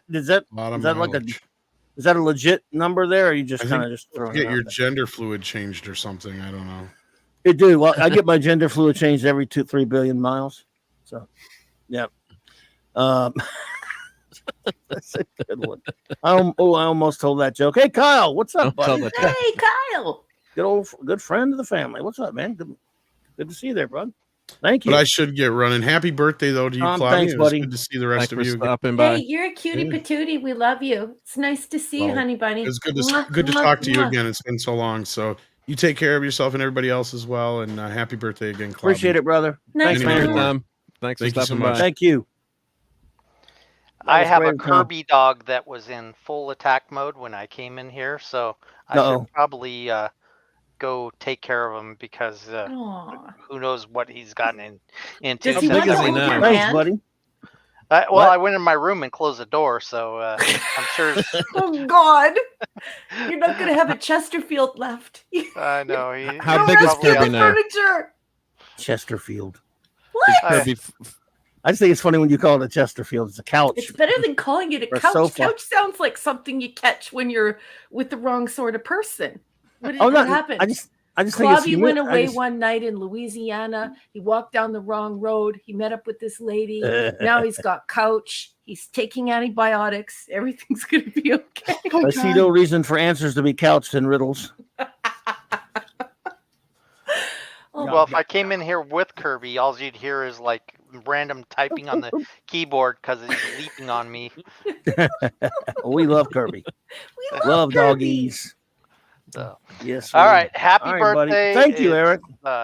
Great to be here with all of you. Appreciate you, all, brother. and, Thanks for stopping in, Eric. Thanks, Thank man. you for stopping in, honey. Take care of yourself. Appreciate you, buddy. Oh yeah, I'm definitely taking it easy today because last couple days I haven't felt that great. So Yeah, you scared the crap out of me. Don't scare me. Don't scare. overwork yourself, okay? I'm You sorry. feel better, yep. Yeah. All right, buddy. But Thank I you so have much, man. New test being ordered, so we'll see what Well, happens. good luck with that, yep. Yeah, Yep. good Well, luck. we're Sure, with buddy. you, honey. We need Dr. McCoy to get you a pill. He'd probably be like, "What the heck are these heathens doing?" What are they doing to you? Indeed. Murderers! Assassins! I love that episode. Oh, man. You All right, rock, let buddy. me- Thank Let you. me go make sure that he hasn't gotten into anything that he shouldn't, though. Cool, Night, buddy. Eric. All right. Thanks, man. All right. That was so cool. Visits from friends on my almost birthday. I appreciate it. Well, I'll go ahead and slide out too. Yeah, when Mark sent that, We'll that finish our invite reviews there. real sneakily. So Oh, I'm glad I'll- I'm glad you stopped in, buddy. Yeah, man, that's my plan. Well, Raquel mentioned with the antibiotics, and I always say whenever Mark says STD, I always think of something that needs a prescription. It's true. It does Yeah. need a prescription. It It's called does. Star It Trek does. Discovery. The only prescription is not more cowbell. It's burn it with fire. There you go. Fire. Fire. Fire. Fire. God, I love you. God, you should do super chat, play little things. Well, I guess that's copyright, of course, but you do one Well, of you the could do best damn. impersonation, yeah. Well, you do one of the best Beavises around anywhere, sir. Oh, You got- thanks. You got. Yes, I think- absolutely. But you're pretty stupid, Beavis. yeah, I am. Wait a minute. Shut up, buddy.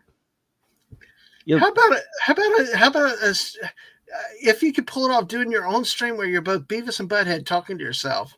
I think I'll get in trouble and it would hurt. It would hurt. In that order.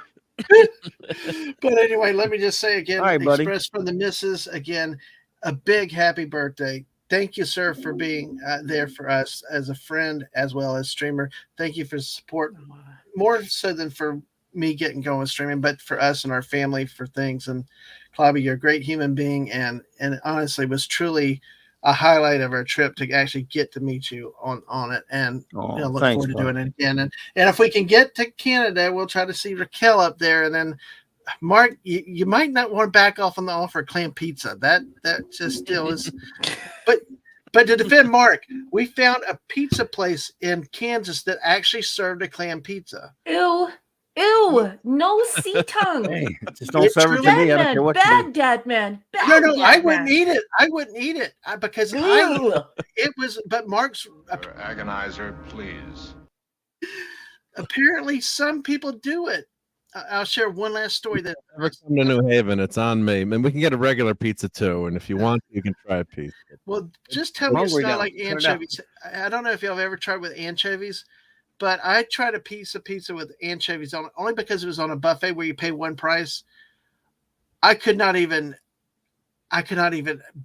barely bit into the piece, and I could not even chew on one piece of with the anchovies. So yeah, Mark can keep his seafood on a pizza. So, but okay. On that note, I know you guys got to buddy. go too. Thank you much, Finish Raquel. our Good to reviews see up you, here. Mark, and Clobby. Yep, Good to yep. see you as Thank always. you, Y'all bu- have a great night.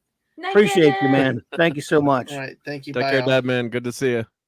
That's very nice. Thank you, Mark, for that. Sorry, Always blame good to me. see the Blame friends. me. No, thank you. I'm touched. I know. Seeing our friends, you know that. Yeah, I know. So I figured it was fitting. Scuba. Minimus was first, right? So Yep. Well, that was a shocker there.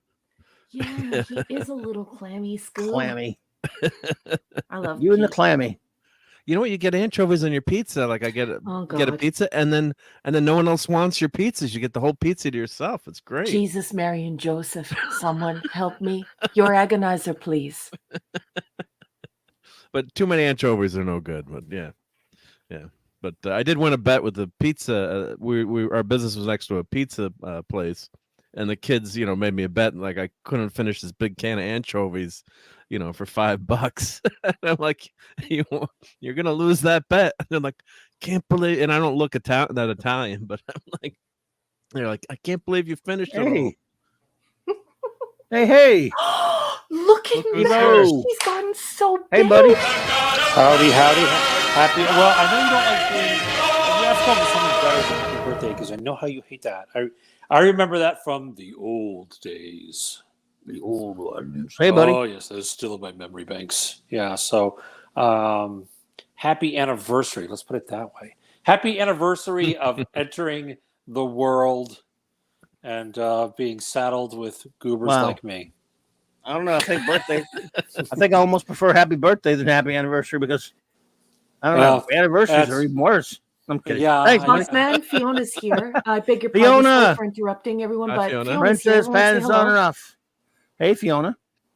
But thank you, buddy. Good to see you, man. You realize it's not just a birthday thing. You and I have now this year known each other 40 years. That's impossible. I'm only 40 years old. Oh, well, I meant you were kind of young. Now that you mention it, I was Connie Young. Who's Connie Young? Kinda. Connie Young. You were kinder than young, as in Scott. Oh, Scott! Wow, yeah. Clobby used to hang around with about 47 guys named Scott. The ultimate nerd name. I mean, you 3 or 4, but yeah. If you want to go rumble a rival gang, you're not going to get a bunch of guys named Scott. That's true. Now you need somebody to help with your math homework. Scott's your man. Scott's all over it. You need somebody that can quote Mystery Science Theater. Go to Scott. Scott. Yes. But good to see you there, Princess Fiona. Thank you for being here. So yes, Scots. I do remember, of course, a couple of them at least, maybe 3 or 4.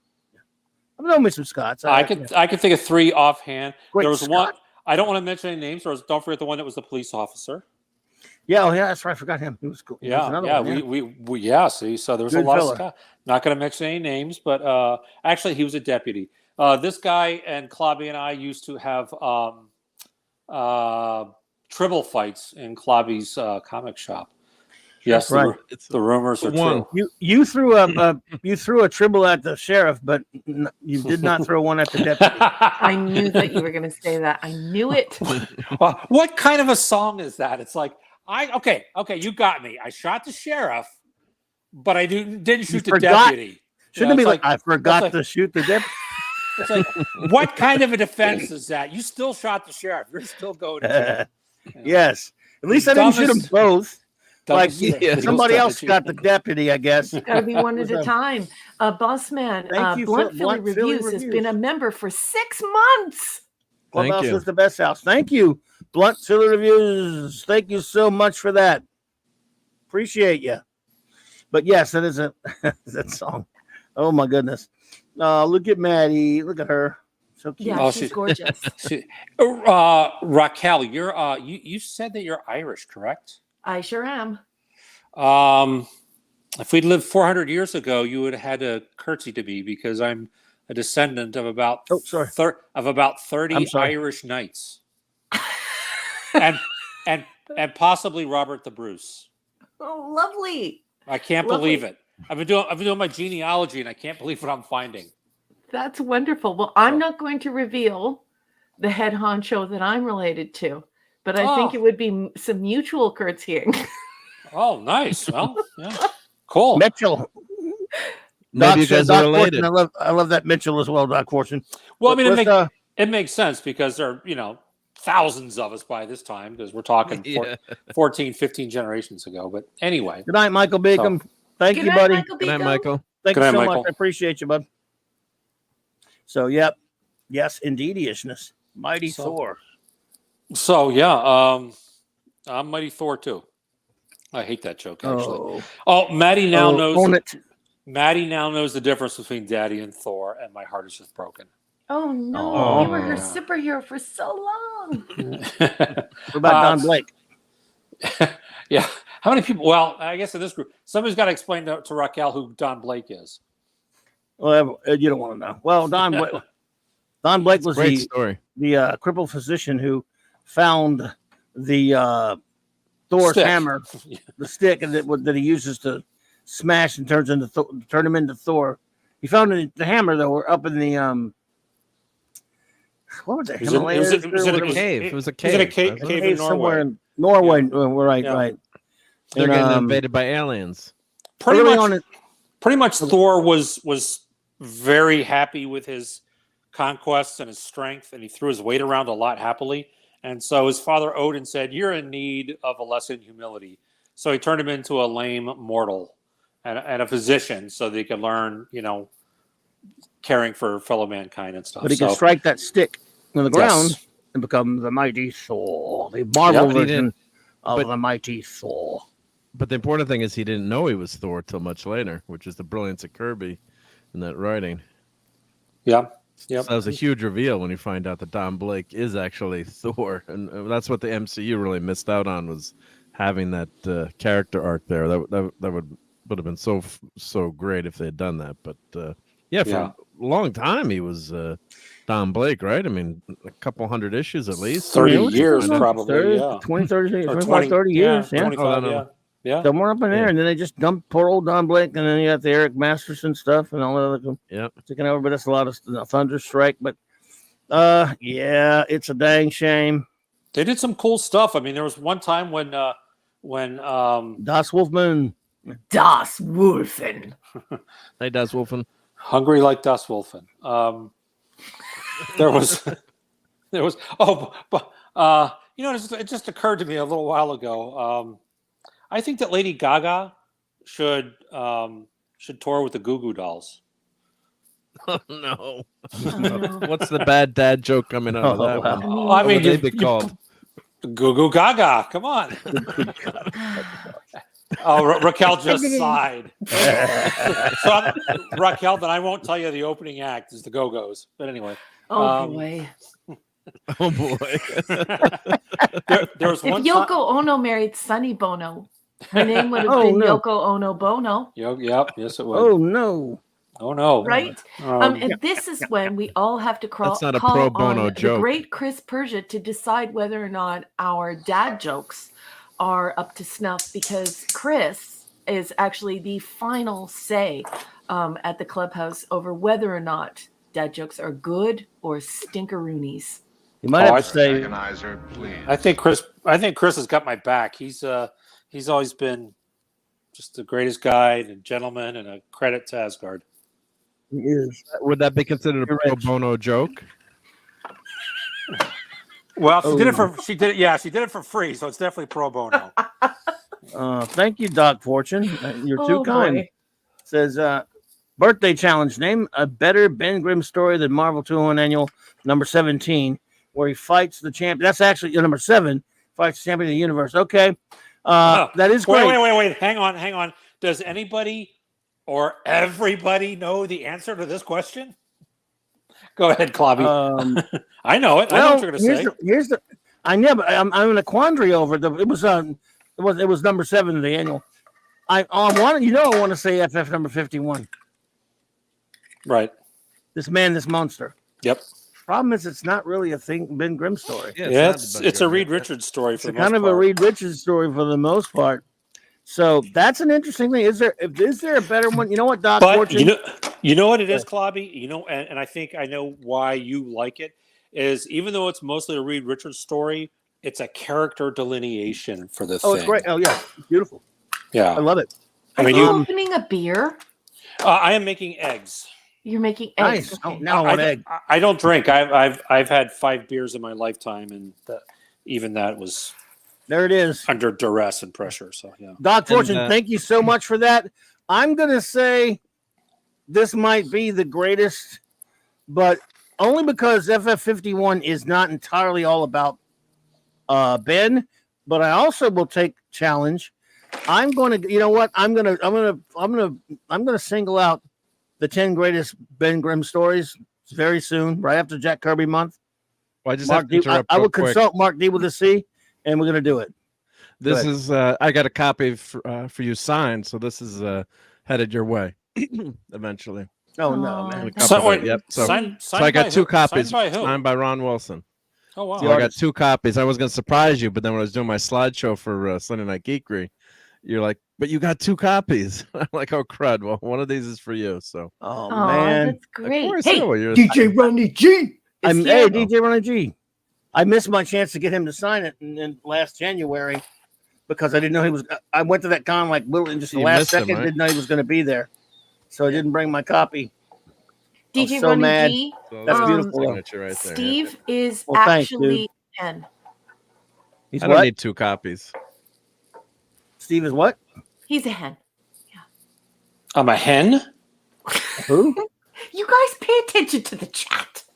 Oh, I can't see the chat. I'm on my cell phone. Oh yeah. Okay. No. DJ Ronnie G's pulling your leg. Well, okay. I'm not tall enough. No, you're not. I'm 6'1". I don't know what that is in kilometers. What's he taller? He's 6 foot 4. You know that? Clobby, you know why the number 200 is so vitally important to both you and me. It's let's see, it's half my weight and your IQ. Twice my IQ. Terrible. Hey, that joke was made in a movie before the obesity epidemic. It would have been severely altered in 2023. That's for sure. Yep. But what are you gonna do? Well, Scuba Pete just wants you to know that you're extraordinary. Exquisite. He's exquisite. Is excellent. My favorite villain on the Batman I was TV gonna show. say, yeah. Really? He was your favorite? Except for the main group. Oh, okay. Because we were doing that on J-Man show. We were going favorite villain aside from the obvious ones. You know, the main four. I love Vincent Price. I thought it was hilarious. I would have thought that for you it would have been Bookworm. I love Bookworm. Ronnie McDowell. He made my list. Yeah, and also King Tut. He was great. Oh, Victor great. Buono was brilliant. Victor Buono. Yeah. King Tut. If you haven't heard his poetry, yeah. If you go find his poetry, he was a rather hefty fellow, and he did the best poetry. Like, you know, why do they call the bad guy the heavy? He was amazing. I don't know.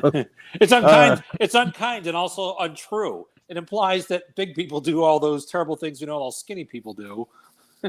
he went on to say how under all that armor, Darth Vader wears medium shorts, and Godzilla weighs 15 pounds. The rest is all bad breath and warts. Yeah, go find Victor Buono's his poetry. It's got to be online somewhere. The guy was a genius. Could not be reached for further comment. Good evening, fine sir. Nice to see you. Good to see you. Thank you for joining us. I'm glad we reached you. We reached, brother. We reached, brother. We got a comment. So there are a bunch of folks coming into the room to wish this fine gentleman a very happy birthday. So we're going to be getting back to the show shortly. But I don't know it was your birthday, Steve. Wow, really? She said something about Larry Fine's birthday. That's all I heard. Wow. I just got a Facebook birthday message from a lady who was on a Batman episode with Adam West. Yay. Who? I kid you not. Who? On Facebook, friends with her. She's that was a messenger. The lady named Linda Gay Scott or whatever. She was on an episode of Batman, and she corresponds with her fans and talks to all her fans and stuff. She was a super hot blonde at the time. She just sent me a video. That's very cool. Thingy. She's a sweetie. That's very cool. Nice. Very nice. She says, "Wow, already 1 year has passed since I sent you a birthday message. Time flies. How have you been, Mike? I can't really answer you now, but I'll tell you later." It's weird. I've been on Facebook for so long. I get thousands of messages on there, and including Fred Himbeck every year, dude. Every year writes something on there. I'm like, I don't even know him personally. We just correspond a little bit. I thought he died years ago. Oh no. He survived destroying the Marvel universe. Well, I mean, the guy's got. He was drawn for Mad Magazine in the '60s. Not Mad. He was for DC. He was no, he didn't work for Mad. He worked for DC. Wait, you said Fred Hembeck? Fred Hembeck, yeah. Who am I thinking of, Clobby? Thanks, Princess. Thanks for the happy birthday there. I don't know, Mort Drucker or so many of them. I don't know. But Fred Hembeck was the one to draw all the superhero parodies from DC, then later from Marvel. I think visually, so that's why. Yeah, that's why. Yes, yeah, you know him if you saw him. He's got a really crazy. His style is indistinguishable. You would know it. But he used to do those really big eyes. Yeah, remember in the DC Direct Currents and each the back of each DC comic, it was a 3-panel strip where he would do several things like what's it? There's Billy Batson sitting in front of a TV, and from the TV you can tell he's watching Gomer Pyle. He's like Shazam, and the lightning bolt hit to the next panel, and he's still Billy. He said, "Not quite." That guy. I think. Okay. All right. Shazam, Shazam, Shazam. Oh, wait. Man. Thank you. Could not be reached. They appreciate that. Appreciate you. Oh, my goodness. That's so cool. People sending me stuff. Yeah. Thank you. Well, someone getting a J-Man sent me something. What did he send me? He's making me a picture. Oh. Wow, he's making me a Legion picture or something. He said, "That's cool." Oh my goodness! Ow! What's the matter? Oh my god! Nothing. Did you bang your leg? I hurt my damn finger. I'm so old. Everything hurts. Nah, I'm good. Oh man! I'll tell you what. Final Wars was the absolute shooters talking about Godzilla. I saw Final Wars. It was pretty crazy. Crazy movie right there, sir. So, Linda wrote the Batgirl, wore the Batgirl tights before Yvonne. Oh yeah, she did. Anyway, she was a quite in the movie, lovely lady. She was in the TV series. She was on one episode with a Riddler episode as the mall. You know, there's always the mall. John Ashton or Frank Gorshin? Yeah, Frankie. She was on a Frank episode. Yeah. So, frankly, Frank. Can we be Frank? Yes. I thought you were Frank. Everyone has to talk in movie quotes for the rest of TV quotes for the rest of the night. Yeah. Clobby and I could do that. We could do that. And a lot of them will be MASH quotes, TV quotes for MASH, yeah. we would be, I can't remember the name of that race, but we'd be like those people like Temba. His hands, oh, yeah. Tembo. His arms wide. His arms wide open. Yeah. Yeah. These are Captains Pierce. And these are Captains McIntyre. And Raquel thinks we've lost our mind. Well, of course. Of course, we had to have one. That's a given. Well, we haven't lost our mind. We had to have one to start with to lose it. Yes. Well, we have one, but we keep it in the private chat. We keep it there so no one thinks we're doing a show. We're just hanging out talking. Yeah. But, there's a private chat here. I got a message from Raquel. She said, "Don't let the door hit you on your way out." Oh, goodness, no, I didn't say that. And I never use the private chat, everyone, just so you know. She never uses it. I never use it. You can. I know, but I just never do. And you chatophobe. Sometimes, well, I don't know. I'm an INTJ, so small talk makes me want to dig a hole and crawl in it and cover myself and then put a rock over top. Well, 95% of the time, the private chat is used for be right back, be right back, and back. And back. Or did you see this? Or if you're something, I only ever use it to tell you something. So there are people who will. I've been on panels where people will converse in the private chat. It drives me crazy. How did they do that? Well, I mean, I understand if you have to tell someone something, but yeah, it's good. It gets monotonous. Yes. Dice Wolfen, thank you for being a member. He has a membership question. Favorite kaiju movie? Boy, that's a tough one there. Mm-hmm. You know, it might be. Obviously, it's one of my favorite Godzilla movies. It might be Godzilla versus King Ghidorah, 1991, or it might be Destroy All Monsters, which was a Godzilla movie, or it might be Godzilla versus Megalon. No, can't say it with that. Damn, I can't remember. That's a good one, dude. Godzilla 2000 actually made me laugh a lot. So that's a tough one, man. I never really thought about it. I do love me some Godzilla films. Oh, you know that late 90s Gamera movie was actually a pretty good one. Gamera's a weirdo, I realize that. But what is yours, Das Wolfen? What is yours? Anybody else have a favorite kaiju movie? I do. What is it? Well, of course, it's Destroy All Monsters. Destroy All Monsters might be my favorite. I just love that because that's just like, that's like the greatest hits. You've got all the monsters. They're all in there. Baby Godzilla there fighting. Everyone's there, Mothra. And it's just Godzilla versus Megalon. Was that the one? Was good. Yeah. It's just great. And then, of course, I always love Godzilla versus Mechagodzilla. That was another one I really loved. That's a good one. That's good. And this Smog... What's the Smog Monster? Godzilla versus the Smog Monster. Smog Monster is a good one. Yeah. Godzilla versus Gigan. That's a good one. Yeah. But I think that's probably so many of them. Yeah, that's probably my favorite. What's the one with Ultraman? Is that Destroy All Monsters, or is that? I mean, the one with Jet Jaguar. Yeah, Jet Jaguar. Is that Destroy All Monsters, or that's? No, I think it's Megalon. I love that one's a great one too. Yeah, Godzilla versus Megalon. Yeah. I love Mechagodzilla. Yeah. Godzuki. Yeah. Godzuki was on the cartoon, Jonah. Godzilla versus Megalon. Yeah, that's a classic too. Yeah. Destroy All Monsters is Das Woman's favorite. Yeah, that might be mine. But Godzilla 2000 was funny.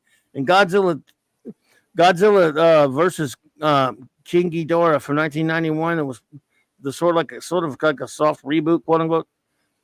Probably made me laugh so much. It's one of the movies that had a scene in it that made me laugh so much. I mean, it hurt. I mean, I was in physical pain. There's a scene in this movie, little birthday memory for you all. It wasn't my birthday when it happened, I don't think, but some buddies of mine, when I lived in New Orleans in the late 90s, we were sitting around my place watching it. I'll make it quick. They retconned Godzilla's origin. And now he was a bunch of Japanese soldiers on an island right after the World War II ended, found this injured dinosaur that was a small dinosaur that had been mutated. No longer was he some little lizard thingy. It was a small dinosaur who he hadn't been mutated yet, and they were being chased by some evil Americans on the island, and the dinosaur saved this man and his people and his soldiers from the baddies who were chasing them. And they became like friends to this dinosaur, and they patched him up and whatever. And then later, when they leave the island, of course, that's when the bombs hit and mutate Godzilla. That's what charges him to mutate. Well, now 40 years later or whatever, in the early 90s, this man's running this big techno corporation, right? And he's at the top of one of these buildings, and he's never forgotten. He's always having these flashbacks to Godzilla. He now knows that Godzilla was that creature. And King Ghidorah is tearing the whole place up, wiping out Tokyo. He's stomping. There's a big fight, and Godzilla's there fighting him. You know, Godzilla would sometimes save Tokyo, right? So there's a scene after he beats King Ghidorah.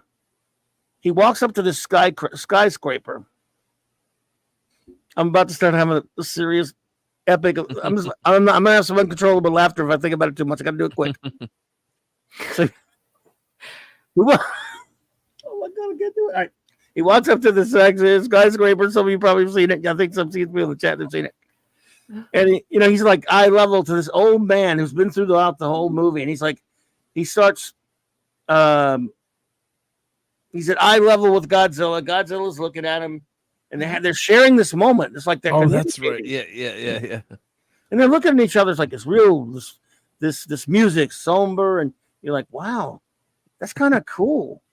The old man, Godzilla relate, and he saved, everything, and this is cool, right? And so he's like saluting him, and the old man, and Godzilla's having flashbacks of the old man saluting on the island. So Godzilla turns around, and you're like, as a viewer, you're like, that's touching. That's really pretty cool. And, Godzilla stops. He starts walking away, but then he stops. The old man's watching him walk away. He's all teary-eyed. This is a big, he really almost like he's worshiping him or whatever. Godzilla turns around and blasts a shit out of him with atomic fire. Yeah. I mean, boom! He just annihilates him. God. I'm sitting there with some friends of mine. So much. I'm on the ground. Like, I can't stand it. He's like, this was so damn, like, touching and all this kind of. They said, screw it. Boom. I mean, he blasted with atomic fire. You see it. You saw it, right? You seen this then? Yeah. Six sons of bitches that we are. We must have laughed for 40 minutes. I was crying, laughing. I was like, oh my God, this is so brilliant. They set you up like, wow, this is really touching. Screw that. Boom. Hell with humans. You old fool. Don't you worship me, bitch. Yeah. I'll wipe out your ass. Nick's here. Nick Weiser. Hey, buddy. Hey, Hello, Nick. Scott Hughes. Hey, Scott Hughes. Thank you for the happy birthday, Scott Hughes. Thank you. Oh, Good to wow. see you, Scott Hughes. Tickle Trunk. Tickle Trunk. Rob Altus is here. Thank you for the happy birthday. Mr. Tickle Trunk, thank you, buddy. Hello, everybody. Happy birthday, you awesome so-and-so. Love you, Clobby. And a koi will wave for Raquel. Smooches to Mr. Tickle Thank you, buddy. You were too kind. Thank you. So, Sean Eastep, hey, buddy. Thank you for that. For the birthday present. He sent me some birthday presents. I meant to take a picture of it so I can show everybody. I'll go get it and show it later. Sean, I totally forgot about it, man. Thank you so much. I mean, I love the present and forgot to take the pictures. I'm so sorry. I meant to, but Mr. Angel says it best. He said Godzilla doesn't take kindly to simps worshiping him. Yeah. Oh, I don't know. I'm the only one that found that funny because I'm a sicko. Joe's Atmosphere. What's up, buddy? Hey, Joe. Hey, Joe. Didn't tell anyone it's your birthday, a true Louisianian. Well, it's not really. My birthday's not till tomorrow. It's the 11th, but thank you. Well, actually, out here, it's your birthday up in Connecticut. So, oh, it is right happy now, yes, birthday in the Eastern time zone. Yep. Rob. Thank you, Rob, so much for that. Happy birthday. Nice Thank you, place. sir. I appreciate you so much. Hey, Massgrave. Welcome. Welcome, sir. Thank you for being here. Thank you for the happy birthday. Look at that. Look at that Nick Weiser. Let's see here. Joe says, gotta be a week and a half. Well, happy birthday, son. Oh, got you by a week and a half? 50. I'm afraid not. I'm leaving 58 behind. No. In the dust. Drew G, what's up? Hey, Drew G. Hello, Drew G. Thank you so much. Am I missing anybody? Did I miss anybody? I don't want to miss anybody. I'm on top of it. I'll let you know right away, boss. Good to see you. Oh my goodness, you man! What a rush of people in there. Thank you. Awesome, I think who's telling them this stuff? I don't know. Don't look at me. I know don't you blame, too well. Blame me. That's right. You don't tweet. You Don't blame me. You don't tweet. Yeah. Haven't I told you to stop telling lies? I had to use Messenger to reach the mighty Thor. Oh yeah. Yeah, we reach, brother. We reach. Oh my goodness. Well, Well, he thank tried, but he just hated it. I don't even think he lasted a week. Oh, okay. TNT. Oh, thanks. Thank you, Nick. I don't know. I don't know how Nick knows. I don't know how do people know these things. I don't tell them. Well, Shadow knows. Facebook knows, but Twit doesn't know that, right? Well, someone might have sent out some messages to people. Oh, someone did. It was someone not. did. I think it was think not it was me. I think it was Thor. I trust you, using Steve, Twitter don't again. Yeah, you know me. I just can't stay off of Twitter. It's called X now, actually. Yeah, what great marketing that was. Yeah, old man. It's not even Twitter anymore. Oliver Belamonte, thank you for that, and good to see you. Oliver. And Drew G's reading some Captain Britain coolness. You know, it's actually on my computer. It says Twit. I'm like, no, it does say X, but it doesn't. It's all confused because it still says retweet instead of repost, but it says repost on my. Oh, never mind. I can't even follow it now. Norman laddie, I am lying. Simply Steve says, due to the birthday pre-show celebration of CLOBBERIN's birthday, the remainder of tonight's show is postponed and will return at its regularly scheduled fullback till next Thursday. Is that true? I don't know who's in charge of the show. We can still do our reviews if we want. Is anybody in charge around here? No, I'm not. Apparently, I'm not. Yes. And Dave C just gifted a membership. Thank you, Dave C. I don't know. Thank you, Dave C. Dave. Appreciate that, sir. Thank you. We can still do our reviews if you want, but I mean, it's up to you guys. You want to? I mean, hey. We can. Well, we should finish Tales of Tomorrow at least. I want to tell embarrassing stories about Clobby from the last 30, 40 years. But there aren't any. You think I wouldn't have told them already? The best one I came up with was me laughing at a stupid old man being blasted by Godzilla. That should tell you something right there. I'm just too squeaky clean. Yeah. Never get in any kind of trouble, right? Well, maybe. So I am down to just a couple of minutes left of power on my cell phone. So I am going to switch to watching on the TV and the front and switching to front deflector screens. I mean, we made it to TV buddy. With this show. That's awesome. Cool. Unbelievable, isn't it? They're not ready for prime time. Yeah, Clobby show. So hey, thank you for being here, and thank you for being such a good friend to everyone. And Maddie is absolutely beautiful. I cannot believe how much she's grown. And so I'm just sending my love to you both. And have a wonderful evening. Thank you. Are your eggs done? I'm done, eaten, and digested. Yeah. You already ate them? Wow, that's a good metabolism right there. Yeah, good night, honey. Clobby. Yeah, buddy. I can't say the HB sentence because I know how much you hate it. So I remember you getting up and walking out one time. Oh, you're gonna throw that one at me? You want to go for it? You can tell him. No, it's okay. I wouldn't do that to you. No, I deserve it. One time we were at, I believe it was Ryan's, wasn't it? Ryan's family, family buffet thing, steakhouse, whatever it's called. Yeah, and it was. Be noted that this was in the '80s, by the way. Okay. It can't be. I wasn't alive in the '80s. I think I'm in my 80s. And we got the guys, they come and they sing happy birthday, bring a cake. Yeah. And Clobby was furious. He got up and left. And we looked at each other like, wow, aren't we the a-holes, That was when I had my shot. Remember, I was in a bad mood that day. And I think I told the guys, when you guys told them, I said, no, I told them, no, please do not do that. And they did it anyway. He just thought you were being, modest. I was in a bad mood. I felt bad about it later. If it makes you feel any better, I feel horrible about it.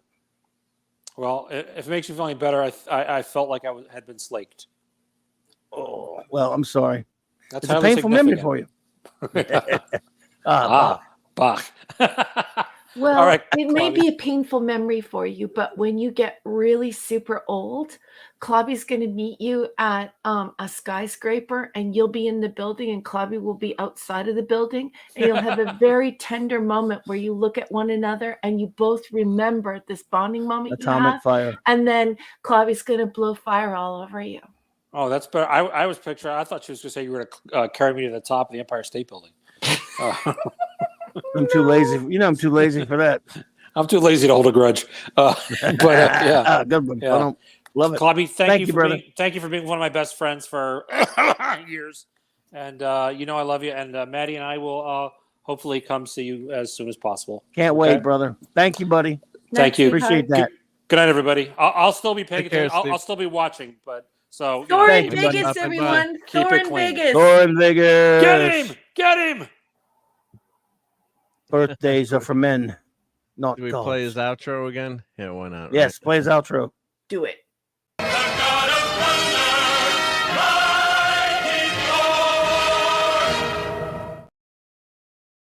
Yeah. Oh, thank you all so much for hanging with us tonight. I guess we could continue our reviews. Let's see what Drew G says real quick, though. Yes, I'm reading all X-Men and related comics in read order. Whoa, wow, that's something. I'm up to the 14-issue Captain Britain series where Megan comes in, and then long shot 1 through 6. And next, I'm basically in the Secret Wars 2 era. It's lots of reading there, partner, but it's fun to it's fun to have a big goal like that, a bunch of stuff to read. So fantastic, man. Oh shit, better cancel that singing birthday gram. Well, wait a minute. Hey, Scuba. Steve's. If the singing birthday gram is Christina Hendricks, I don't want to cancel. Well, Larry's sending a candygram. If she's a hot redhead, it'll be my birthday every day. Oh dear. So, number one, you want to try to tackle this episode or what? Sure. Let's do it. Should we finish off with Tales of Tomorrow? Yes. Finish Tales of Tomorrow. Yeah. Okay. Do it quick. I think I was done with my notes. Yeah, you finished your notes, right? Yeah. So I just want to leave my rating and my review. So my review is that this is a horrible episode. I didn't like it at all. Good evening, deleted scenes. Hey, deleted scenes. Happy birthday, Clobby. Oh, well, thank you, buddy. Appreciate that. Thank you so much, my friend. Appreciate that. I did not like this episode, and the reason being is I don't like the message. I'm an author, and I do believe in that there is value in dystopian tales. I like things like Edgar Allan Poe. I like things like Philip K. Dick. I like that sort of thing. I like sort of shocking people and giving them information to sort of shake them up and get them out of their apathy. So it's not the negativity that I don't like.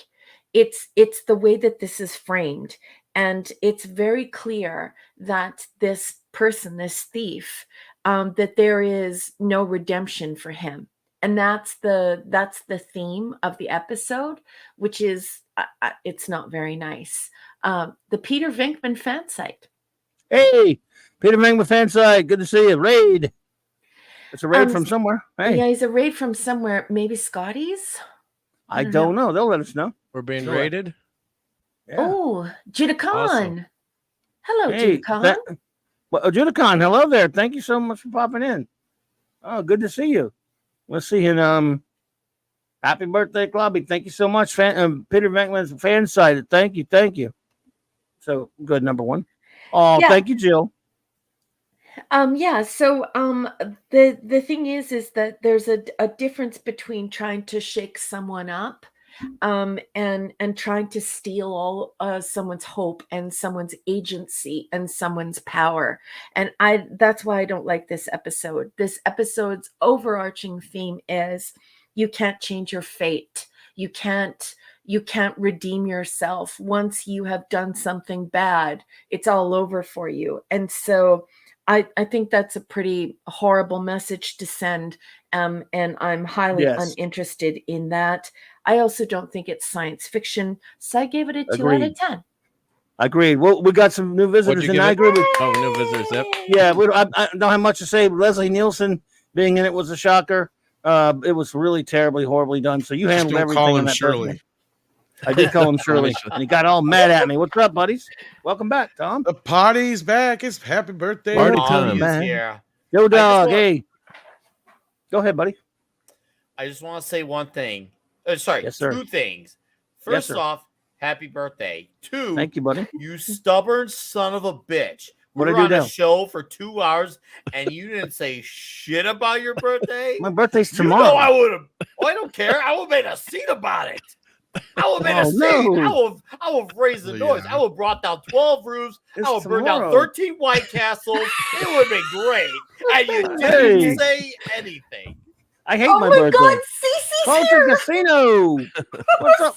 Welcome. I'm honored. Welcome to the clubhouse. Hey, I'm glad to be in the clubhouse. I've only been here a couple of times. I feel like there's like a secret doc I don't know, but I hear tell somebody had this birthday thing. You heard. You're a little misinformed. It's actually tomorrow, but everyone's acting like it's today for some reason. You ever have It's that on the happen to you? East Coast. It's tonight. right now. It's your birthday. Tonight. It's your birthday right It's his now. birthday right now, everyone. In the Eastern time zone. Yeah, no, for at least 15 minutes, according to my watch, you're old. So welcome. Yes. And if you knew how old, you'd go, "Wow, I feel young."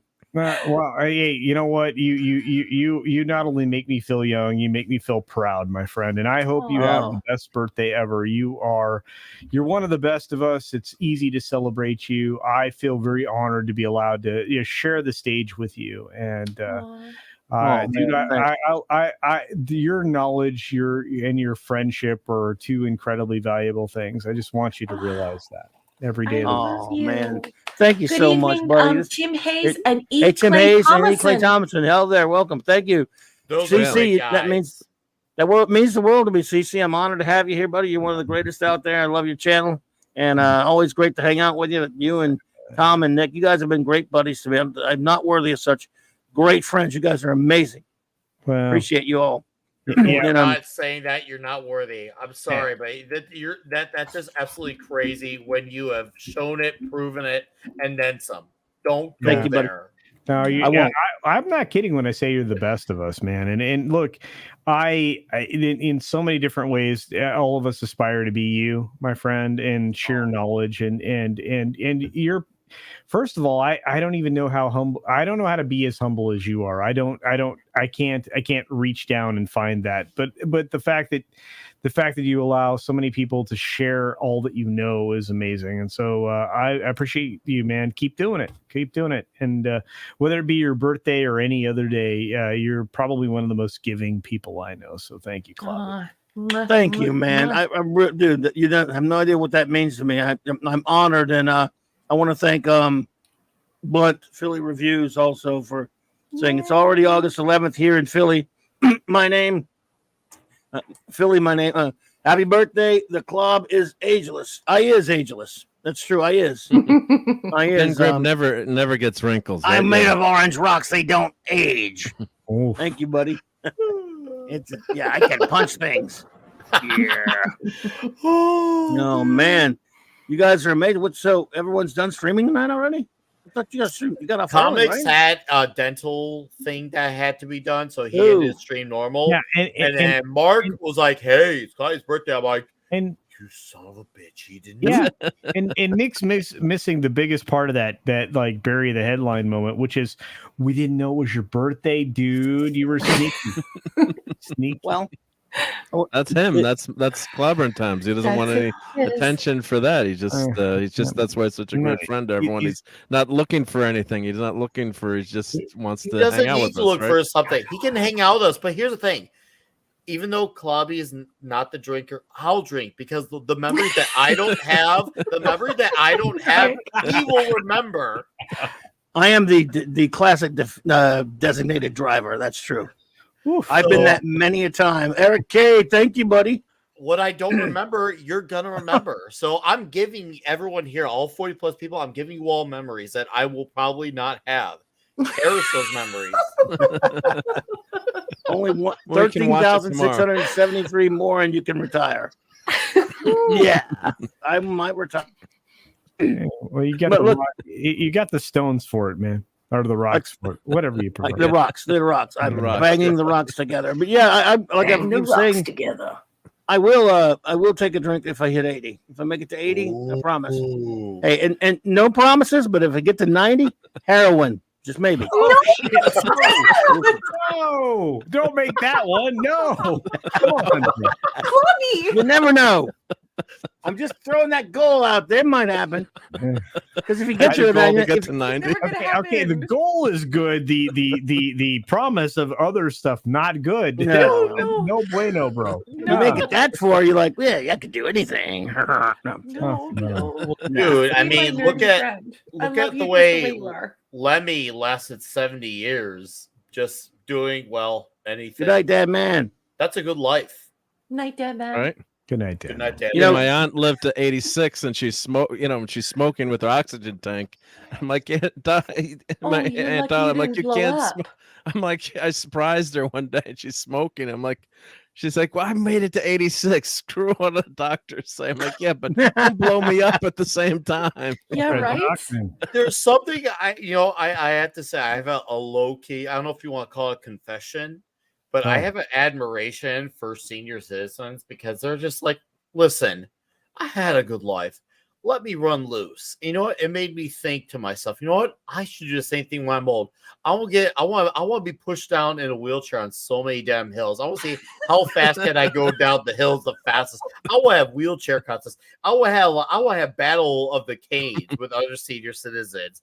Like being old is gonna be awesome. There's gonna be so much like stuff that people are just like, oh, he's just being a crazy old guy. So it's just like, yes. Nick, you'll be arguing about what heavy metal to play in the nursing home with your buds, right? You'll be like, no.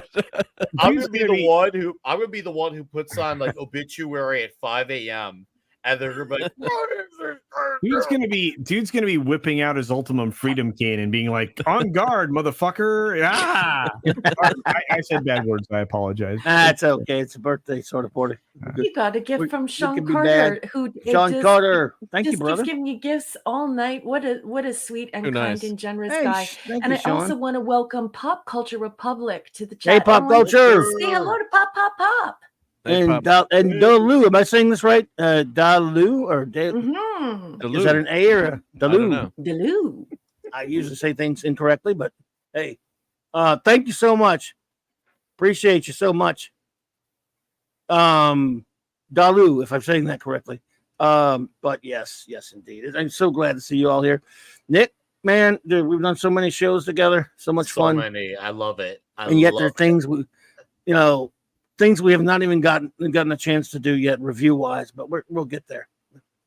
I've been thinking about it, like when my brain is like in this like deep world of thought and I'm translating it into like Ultimate Warrior territories of like different shades of Mercury. I'm thinking, what is the next Clobby topic that we translate into to the 8th dimension? Maybe that Spectacular Spidey cartoon could be spectacular. Spectacular. Or maybe X-Men talk. We could talk. Well, then see. Now you're Spidey guy, so go with Spidey. If we do X-Men, we have to bring Ironcaster because I'm the normie with X-Men. Okay, we have to do that because I guess I'm a very normie centric guy. Now, for me, like as far as you and I, Spidey, Daredevil, Fantastic Four, that's a. But yet there's so many like mini stories we could talk about too. There's so much. It was like, man, there's so many things you and I could just go off of like that we both know. I think that's the show right there. So Spidey comes to mind. I even thought about what would be cool if we like just admired some art too. I thought about like an art showcase. I thought like, I was going through a bunch of Lee Weeks stuff. I'm man, Lee Weeks' art's really cool. Mark C really liked him. Larry, yeah, I like he got the Buckaroo Banzai reference with the 8th dimension. Nice. Buckaroo Banzai is a good movie. DC Buckaroo Banzai in Patterson. My name is John Parker. So go ahead. There'll be mornings where I just have like a glass of like whiskey. Yeah, I know, afternoons, and I'm just like admiring some. I'm like, wow, that's really good. I like that piece from like Ross Andrew or Lee Weeks. I'm just admiring it, thinking, wow, I could just talk about this for hours. And I'm not like a drawer at all. Like I can't even draw a stick figure. I can't draw a piece of pizza, but I can sit back and just admire some art. So maybe, who knows? Maybe an art showcase on the line. But yeah, you and I are always here, whether it's the comic shop, the Mead shows, obviously the occasional times you show up on Toxic Tuesday. It's great, man. We see each other all the time. I love it. It never gets old. Buddy, I really appreciate that. I'd probably say the best comic grading company, just go with CGC. They're the biggest. There are a couple of others for sure, but see, I don't do comic grading. I've never been much of a collector anyway, but all my collectors' friends seem to like CGC the best. They're not the cheapest, but I don't do a lot of grading though, I must admit. I did it in the old days when comic shop owners and comic shop people did their grading. Not before these guys sort of took it over. But CGC, I would say. Yes, indeed. Yeah, I'm with you. I don't do the whole grading stuff. I get why people do it. It's not my domain. I'm just not interested in that. To me, like I like reading the comics. I like talking about it. I like the comic book smell, like D-Bud. And I have always said, if there was a cologne of it, I'd wear that all the time. Just the same way.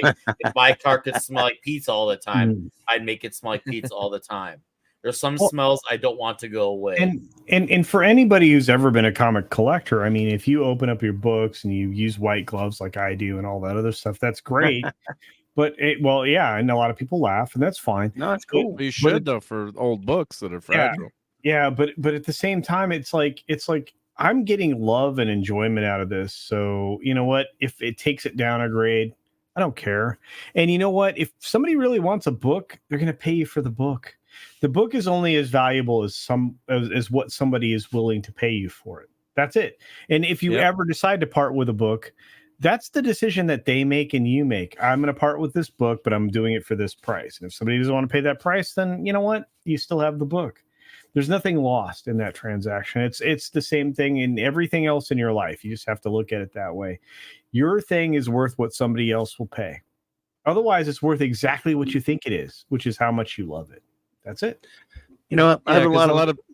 Go ahead. No, go ahead. I was gonna say a lot of people collect, you know, for just the money, which is the wrong reason. I mean, you got to do it because you love the stories, and that's why I always collected FF. And now I have FF 49, and you know, maybe some rare. I don't have any slab books, but maybe that one I get slabbed, and a couple other, you know, more valuable comics, just because the thing, it's just going crazy in value. So I mean, I love reading the old comics and smelling them, and you know, rebagging and boarding them. But at a certain point, when you get something that's worth that much, then that's the only, you know, because God forbid you rip it or you damage it or you do something when you're enjoying it. It just, I almost don't want to even open up and look at, you know, it's like from Spinal Tap. It's like, you know, don't even look at my guitar. Don't even look at these. You know? Avert your eyes. Here, this is avert your eye. You're not worthy. So that's the only thing I worry about with.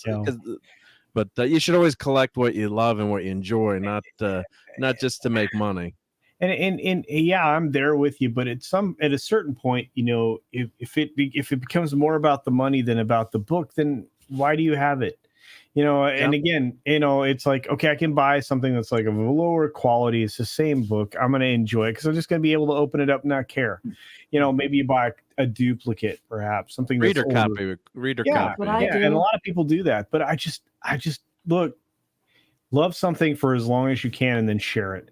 It's the same thing I did with a lot of the toys that I used to collect. I mean, like at a certain point, what's the value in that? So I basically gave away a ton of Hot Wheels stuff, like miles of Hot Wheels track and curves and like, you know, all of that other stuff.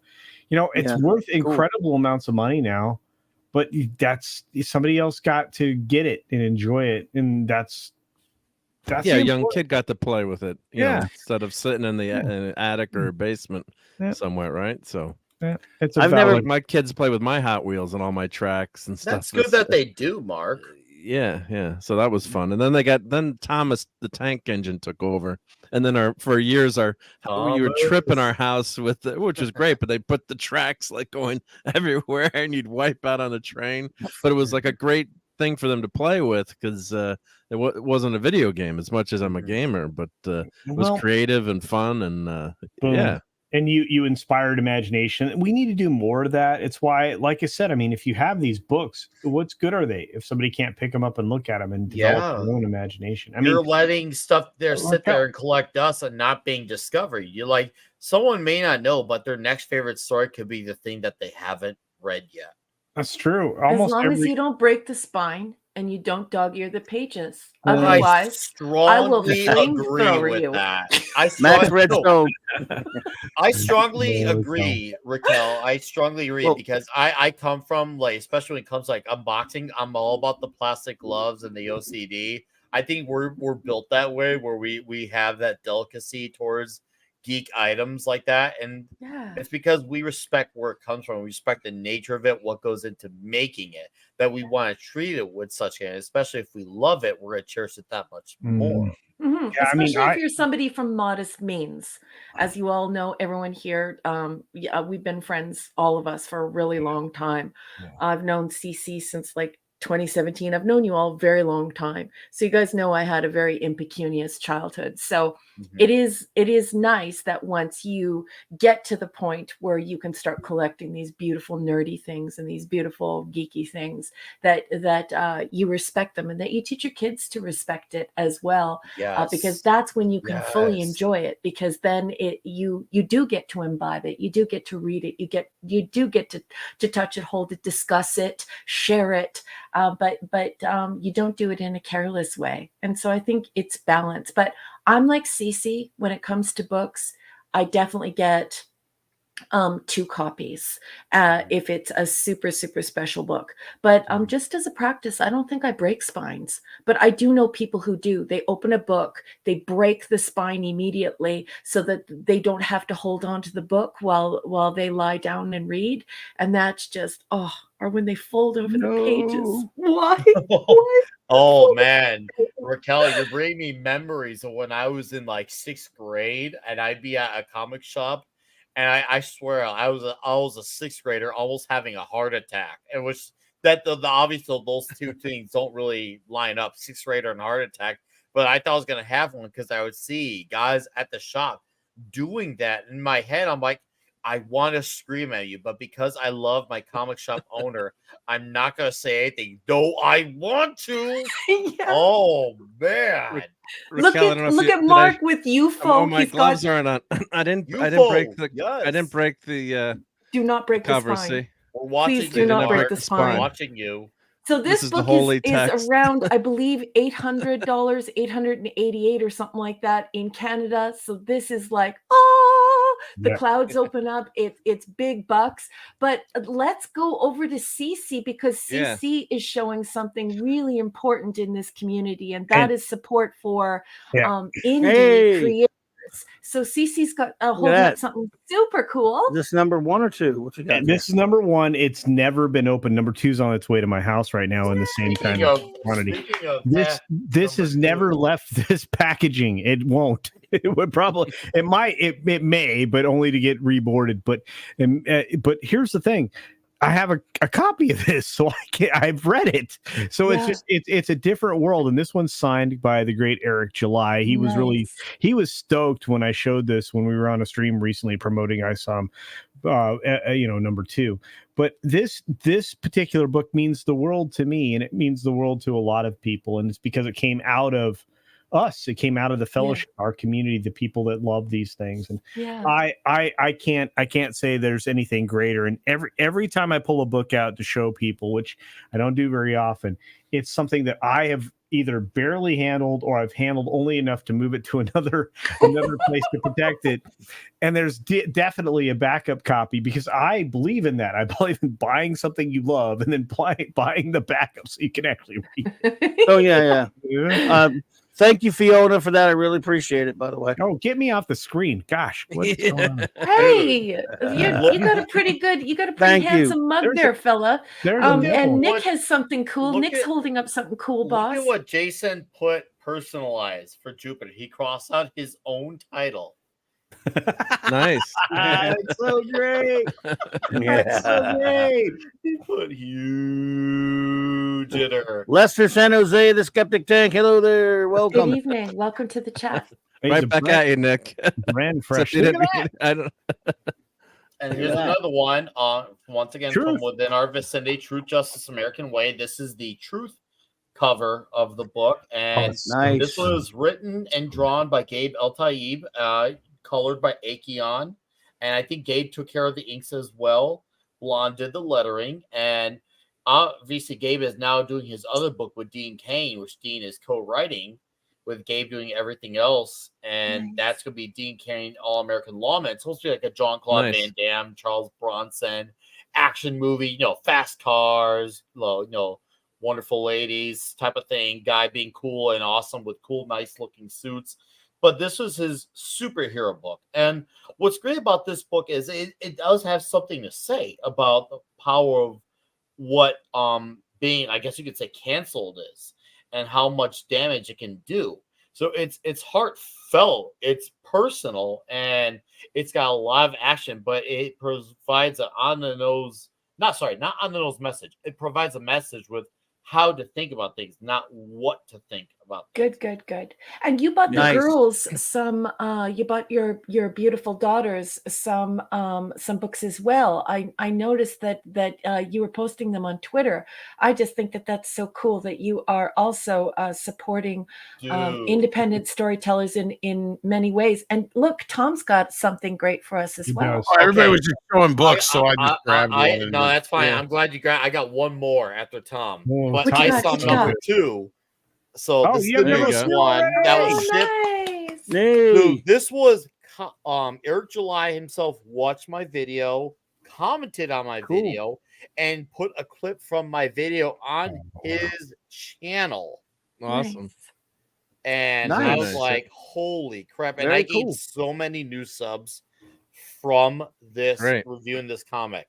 I had so many people like, dude, you know how to review comics. I'm like, good, I hope so. I really hope so. Like, we've been doing the comic book show for how many issues? Yeah, now? right. I better know over 100, right? Yeah. So, but I really enjoyed this comic book, and we're in a good part of comic book world where I can actually feel invested because you see the additional characters, you get answers, but you get more questions, but you also feel like you're living in a more expansive world that feels like, okay, I'm in this world now.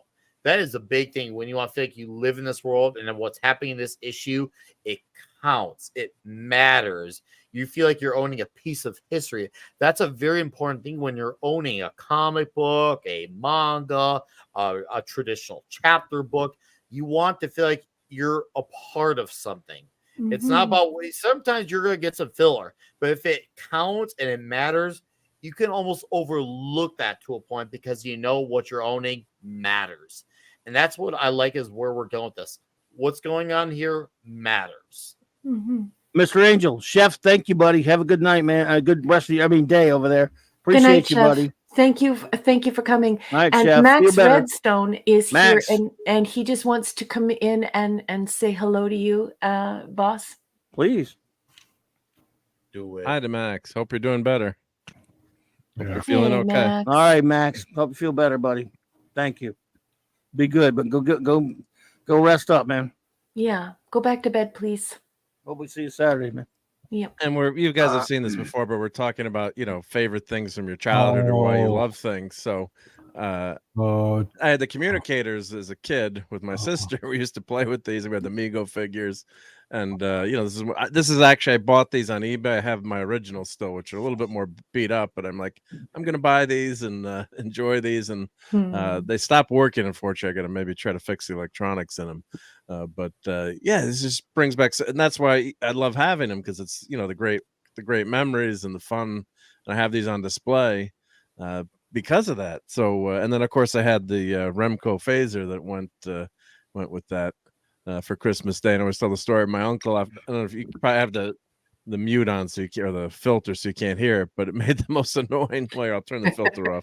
It made the most annoying noise, and after the end of the Christmas Day, my uncle was like, "Mark, if I hear that one more time, you're never gonna see this again." So imagine hearing that all day. But and you played with this thing, and it has a cutout so you could put in front.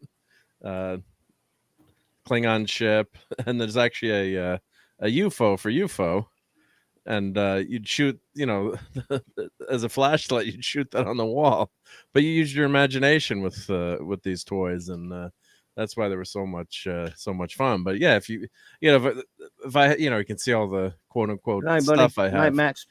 Good night, Max. Night, Max. But if I had to keep pick two things in my collection to keep, I mean, these would be the two. These aren't going anywhere. I mean, so that's and that's because of those memories as a kid of playing with those, and that's what makes those so special. So I remember when Ghost Rider took off in the 90s, and we had quote unquote the suits coming in the comic book store, and they emptied out Ghost Rider just because they thought it would be worth so much money. And I'm like, well, where's my copy? And the guy, he's like, well, sorry, we're out of, like, it was on my pull list. He's like, well, the guy came in and he bought all 50. Screw you, kid. But CC, I know you said you have to roll, buddy, but man, I cannot thank you for being here, enough for being here, man. No, man, you mean the world to me, and I said as what I said in the background. That's for you and me and the people who are here. But look, I want to say something about Ghost Rider.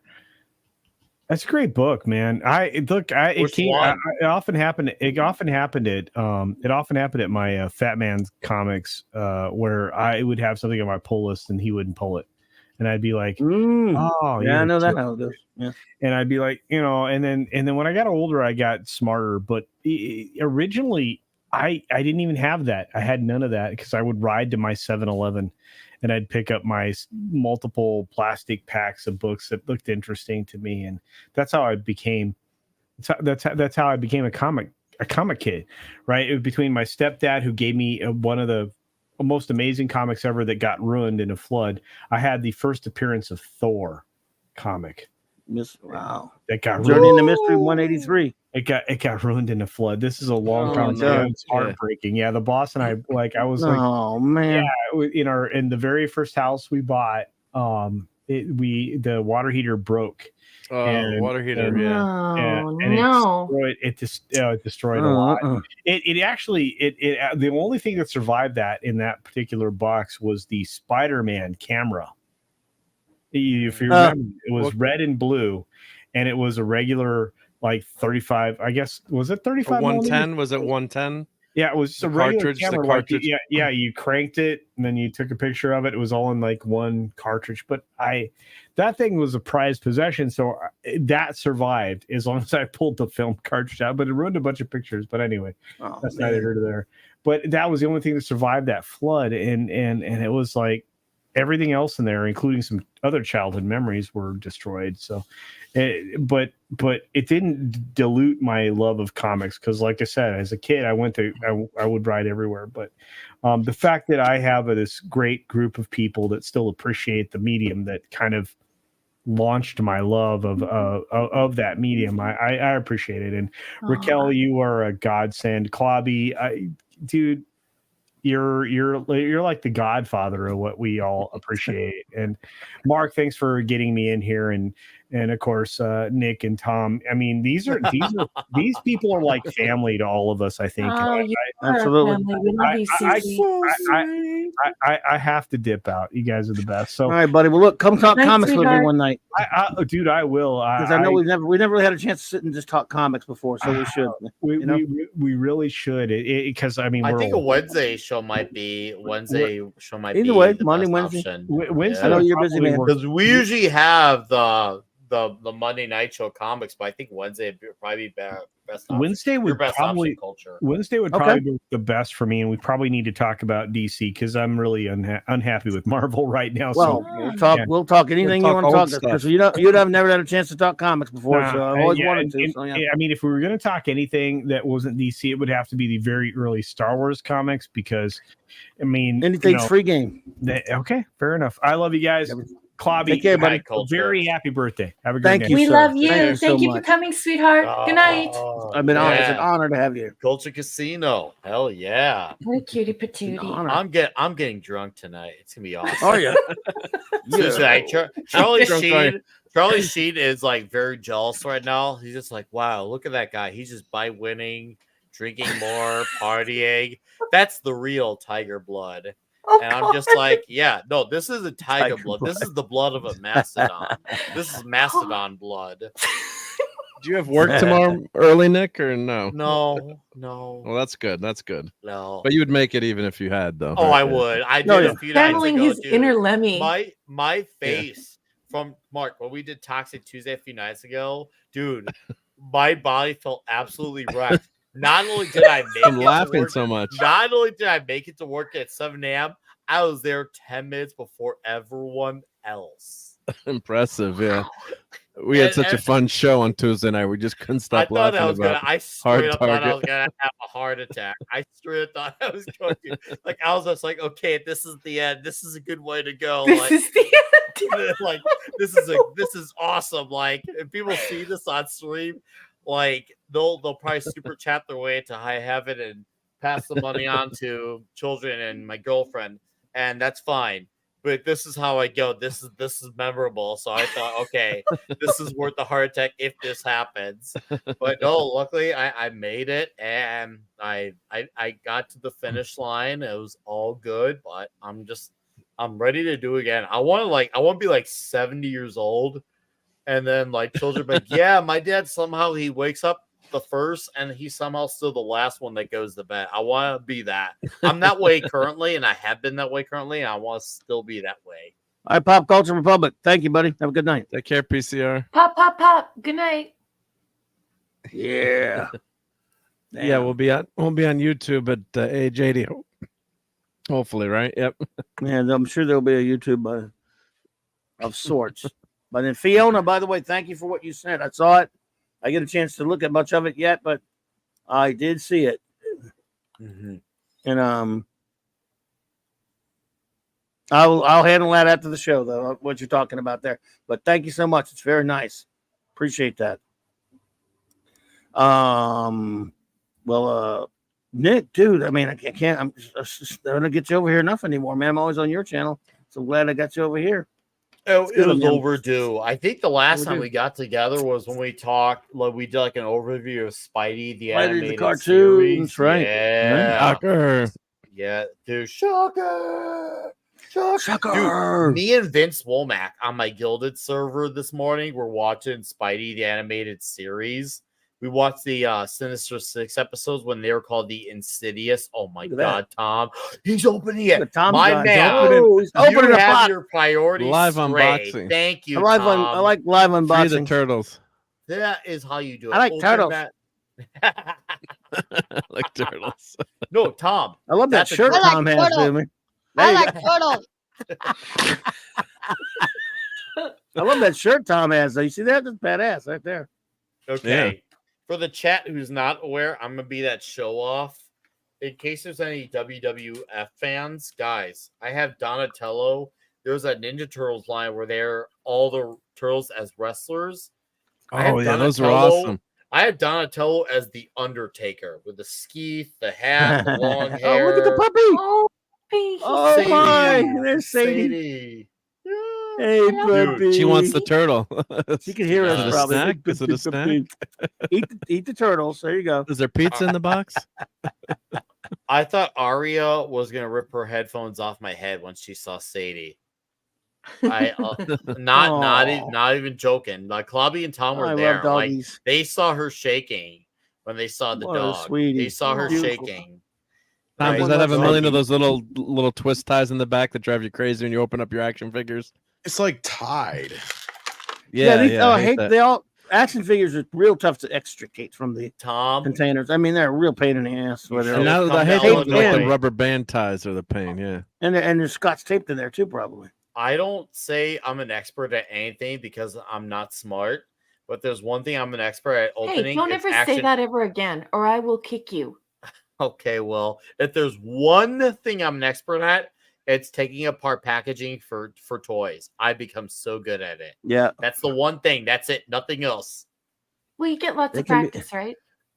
Yeah. And I take you're, one out of the you're box. good at lots of things, so don't talk that way about yourself. I'm sending you shin kicks, Nick. Uh-oh. Shin Okay. kicks. Oh, Ouch. shin kicks. Oh, that's gonna. Oh, I'm gonna feel that Chuck Norris style. Great. Is this a new one you just got, Tomo, or it's Well, they redid all the classic turtles. This is good. Well, Tom is And then I undoing got, that. Oh. Ooh, scumbag. All right. Well, Oh, Tom is so getting this that is together. Dexter. Look at this. Oh, Baxter. cool. Well, do you Tom got, is Nick? getting that together. Oh wait, Show- yeah, yeah. well, Let me do that. Donatello's Yeah, let me do that. Yep. There we go. I got Dude, you. Donatello's the Undertaker. Come Wow. on. With the ski, the hat, the your long boys? hair. Your Dude, I'm so proud of this one. He's got the goatee Undertaker had too in the 2000s because that's when he had started doing that look with the black hair, late 90s, mid 2000s. classic. That was, yeah, I love That's that he awesome, went yeah. for that. The boots too. Like I'm so happy at this Undertaker. And then of course That is my- awesome figure. Yeah. So I spent I had this when I was a kid and I bought it again off of eBay for $80. This is the original That was worth it. version. Oh, it was worth it. Michelangelo, my favorite turtle as in the Navy. And I was just like, I have to have this. I In still the have it in my Navy. I still have in my packaging my Michelangelo's Rowdy Roddy Piper, and my other one is as Macho Man. I'm gonna get them out of there soon, finally. But it's been tough because it's some of the best packaging ever with those figures. And dude, it's that's what you have to buy too. My favorite turtle as Macho Man. See, I only buy one of these and I take them out. Yeah, I get the argument with two. It's a good argument. I get it. Yeah, but I'm that guy. I'm like, just have the one and let them out. And my girlfriend used to call blasphemy on me, but I'm like, I'm gonna commit to said blasphemy. So I did. Nice. So since we're showing off our figures here, yeah, so everyone wants to see my figures. Always. So I just got this today. Was on great movie, fantastic. Yep, so which movie. Raquel has not seen yet. Well, you got to tease her about it all the time. Because I can't believe it's inconceivable that she's not seen the movie. It's so good. It is really good. Don't knuckle under there to them. Yeah, don't. Yeah. So I also don't know anything about the Teenage Mutant Ninja Turtles, but I do know the gentleman who did the television illustrations. That was for the just got this too. The animator. I'm so glad you sent me that. That's now up in my room with Stella. We have that up in the room amongst the pantheon of greatness. If I was in my room, I would show that up. Oh well, it's on the wall now. Thanks to you. Oh, nice. I will let Ron know. And of course, why does he has a beard? Yeah, he's got and of course, sorry about the glare, but of course, kind of strange. In the movie, they call the cloak something else, but they didn't want to put that on the box. But and I won't say it, I guess. But what one of his assets were with the wheelbarrow. But yeah, I'm so I finally got Fezzik. Major Heck in the chat. Yeah, I finally got Fezzik. I don't have the other Fezzik. I had to start it up. I had to start it up, and had I'm to glad to start finally it up. get. You know something? Inconceivable. Inconceivable. Inconceivable. Inconceivable. You keep using the word. I don't think it means what you think it means. This is on sale on Amazon for $10 right now, enabling. So, grab one. Iron Oxide, welcome to the chat. Hey, Iron Oxide, what's up? Hey, Iron. This is one of the most. No, it's Baxter. Oh, you're right. When he mutated in the cartoon, when he mutated, you're right. Yeah, you're right. This is always one of the most badass of the figures when I was younger. Yeah, it's like one of my brain. Cool. Well, I do have all the original turtle figures, but I can't find them. Oh, you need to find those, Mark. They're one of my boxes now. I got too much light. Let there be less light. Is that better? There we go. Maybe. There it goes. Looks like you can see it. Yeah. There you go. All right. So Raquel, that's not the Fly movie. That's that's a different Fly guy. Not to be confused with the Fly, the body horror movie. You know, because Raquel doesn't know the turtles. Yep. So no. Dude, the turtles, man.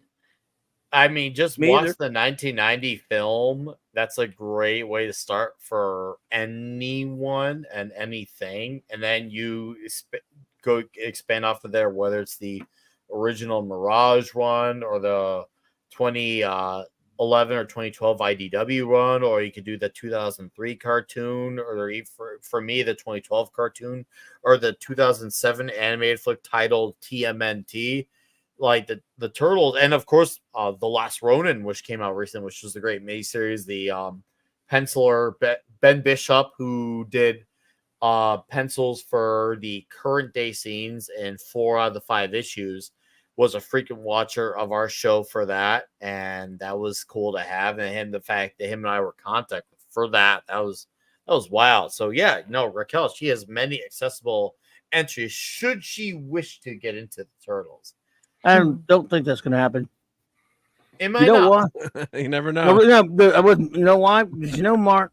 Maybe did you know, Nick, that Raquel? And I didn't know this. I mean, I've known her for so long, and I learned just a couple of weeks ago something that I'd never known about her. Yeah, she's never read a comic book in her life until a couple of weeks ago.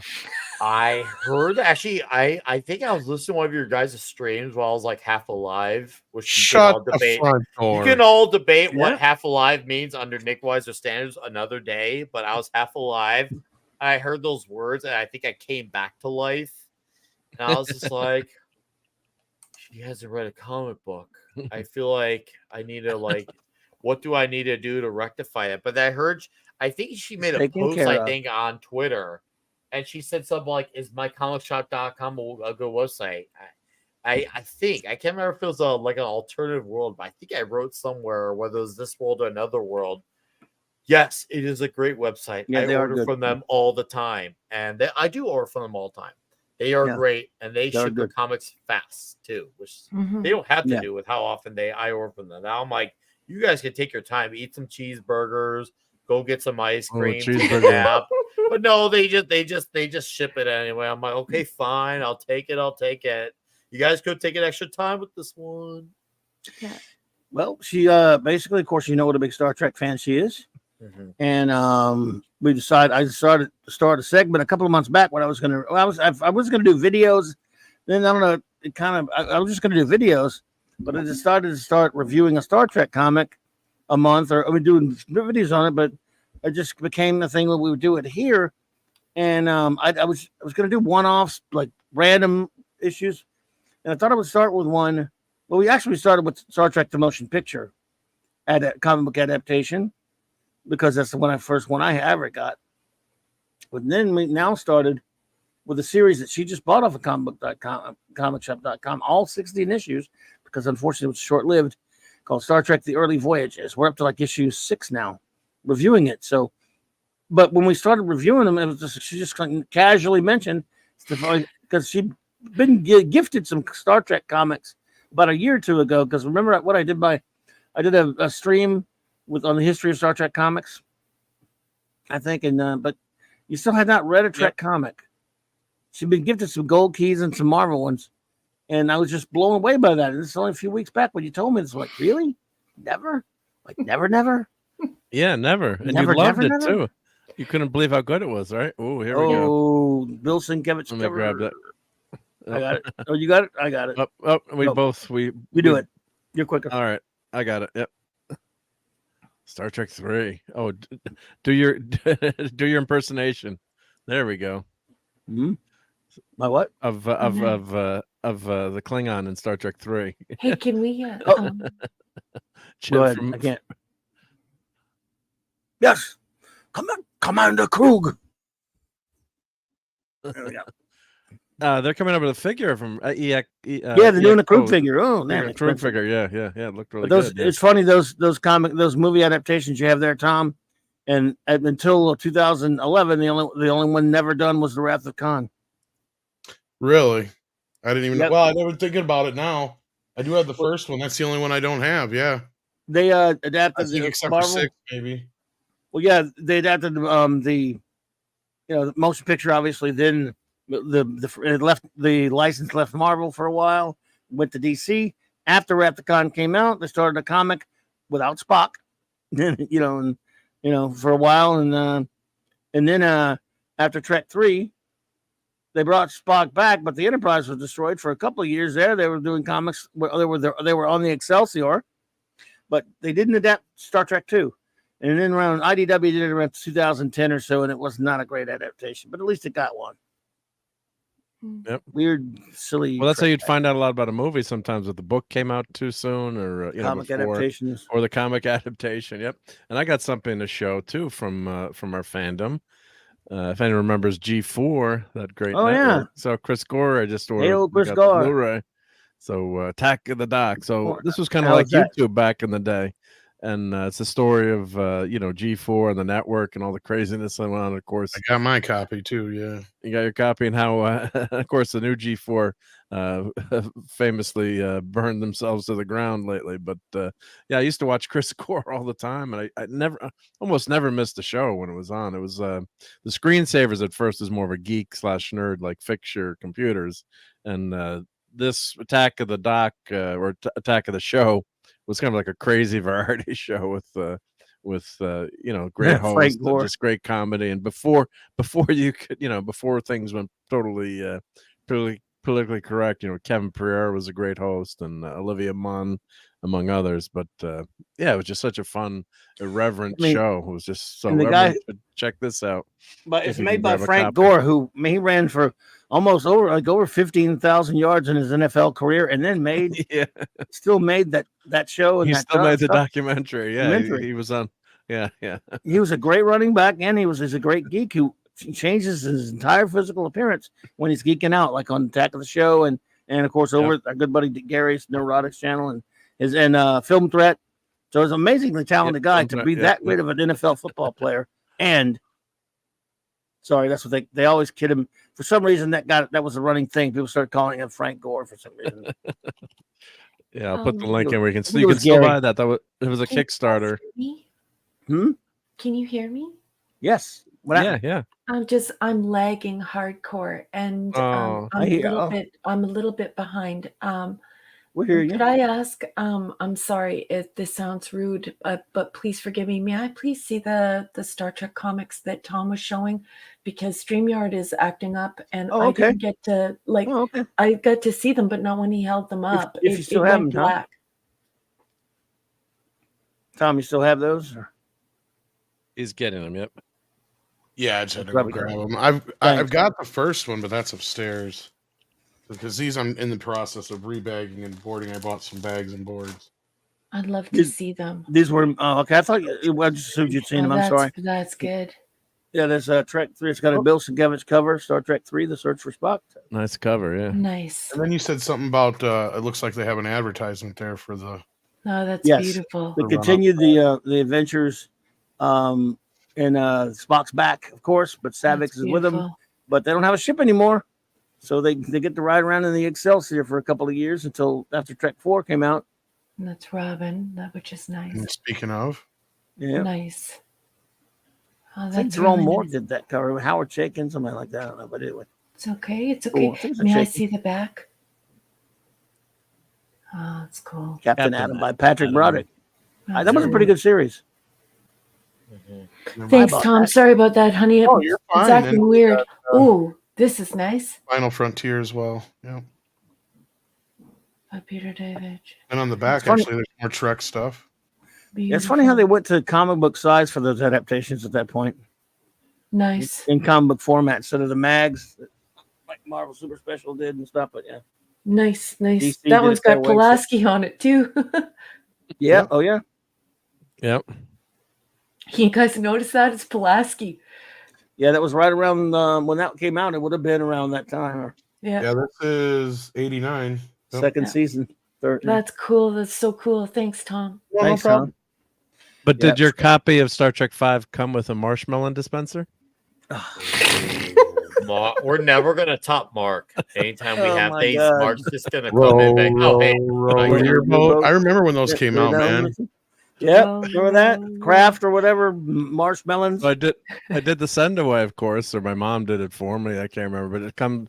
I still have the fork. The fork. And Oh, nice, dude. I come with I'm it. sure I lost mine right away. I don't even have it anymore, but like, yeah, I think I no, kept that's it in there. And I did do it on one of the shows. It does still work to dispense the marshmallows. Yeah, you did do it on one of we the did shows. do it on one of the It shows. does With work. marshmallows in there. It did work. replicates marshmallows. Wow. I just remember my mom saying like that was one of the most useless things she'd ever seen in her life. It's still in pretty good shape, yeah. So yeah, it's another fun thing for my collection, yeah. So, Nice. and I think that well, aside from the movie, they think that McCoy had changed the translation of marshmallows to That was in the marshmallows. novelization. The novel, right? Yeah. So Spock would call it marshmallow on purpose. Marshmallows, yep. Hey. Huge. dude, it's from the Simpsons. Of course. Like I was just like, hell yeah, it's Big my Bang. Arnold. Look at that. I got a hot dog. Look at it. Bang. It's a goose dog. I don't watch that show, but that looks like Arnold Schwarzenegger. Yeah, That's because basically it's their supposed Arnold to be Schwarzenegger, their yeah. Arnold stereotype, basically, because the show is loaded with stereotypes. This was their stereotype of Arnold. He talked like Arnold. He walked and acted like him. I And get you. I get you. yeah, it was a cool figurine I got amongst the collection, since we're all basically playing adult version of show and tell. And Hey, not telling. Welcome to the chat. Thanos copter. Yeah, you gotta have a Thanos Hey, not telling. Yeah. You got the Thanos copter, Jesus. Yeah. Oh my God, where's Thanos? Dude, right? I know. I was like, He's not in I it? got this back when it was an SDCC exclusive. That's when I got it. It was originally exclusive. I got it off of eBay, I think. And then it became like a everywhere thing once they put out through the Loki show 3 years later. But I got at the time it was just SDC exclusive several years before, because you know me, I hate waiting. And there was that Aerosmith song that said I don't want to miss a thing, and I didn't want to miss that. You gotta have a Thanos copter, and I don't have a Thanos copter. Oh, I finally got one on you. I like that your Greek girlfriend has you pronouncing everything correctly. I thoroughly enjoy it. Thank you, Thanos. It's great. Like, I've always been like, I've always had like an OCD thing with vocabulary of all the weird things I have. Yeah. But that kind of like just, I guess you could say it's kind of solidified it. So now it's like made my OCD even worse. Good. And I'm like totally just all about it. And On behalf of your girlfriend, bravo.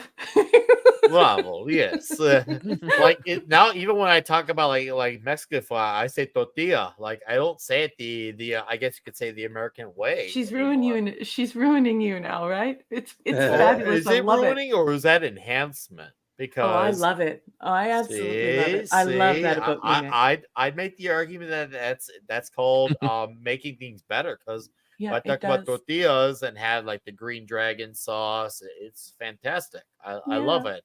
Or I have my Beautiful. tamales. Oh, tamales. Oh, just saying. Nick. You Oh gotta my do some more God. food. You gotta do more food reviews. I want to. Here's where it's really My husband complicated. absolutely loves you. You know that you make him laugh hysterically when you Okay. do the food reviews, and you're like, okay, look, this is an 8.2, maybe an 8.3. He's like, Nick likes it. Here's why I haven't done it. Here's the reason why. Because the things that I want to do, Yeah. I'm nowhere near close to as far as distance wise. And the Yeah, yeah. things and the few things that as far as what's close, I've had everything I could want that's fresh I could talk about. So I'm like, okay, maybe if I could get to a point where if I could, like recently on my channel, I've been hammering out comic videos as far as regular videos. Yeah. So I'm like, okay, maybe I'm gonna pull from the Air July / Razor Fist page and just have a consistent one topic to talk about and then transition over. And Mhm. maybe one day I can get bigger to, I don't know, 10, 20, 30K. And then I could go on a pizza binge where I can do that the same. Oh, Because you like can just I'll review look them at all. guys like Air July where he'll talk about like, I will just say politics for like a year straight. But then he'll transition over to comic books. I'm like, okay, so if I do like a year or different two topic. straight of comics, hopefully I can translate that. Okay, now I can move over to pizza. If I could be in a point in my life where I can go to those farther ends of the world to talk about pizza, I'd love to, because like I see guys like Dave Portnoy from Barstool Sports, and he's going around the country to talk about pizza, and I want to do that, but I Nick's need like, to that's earn my that. dream job. Oh, That's dude, my trust dream me. job. Oh, if you put me and Dave Portnoy in the same video talking a review, I feel like worlds would absolutely Nick, collide. you will never want to eat Mark's kind of pizza. Mark Yes, Oh, he I will. know. No, Nick, Actually, Nick will. yes and no. Yes and no. We'll yes, try in it. terms Yeah. of in terms of I'll have because of New Haven style, because Dave Portnoy talks about New Haven. But in terms of all that weird seafood, no.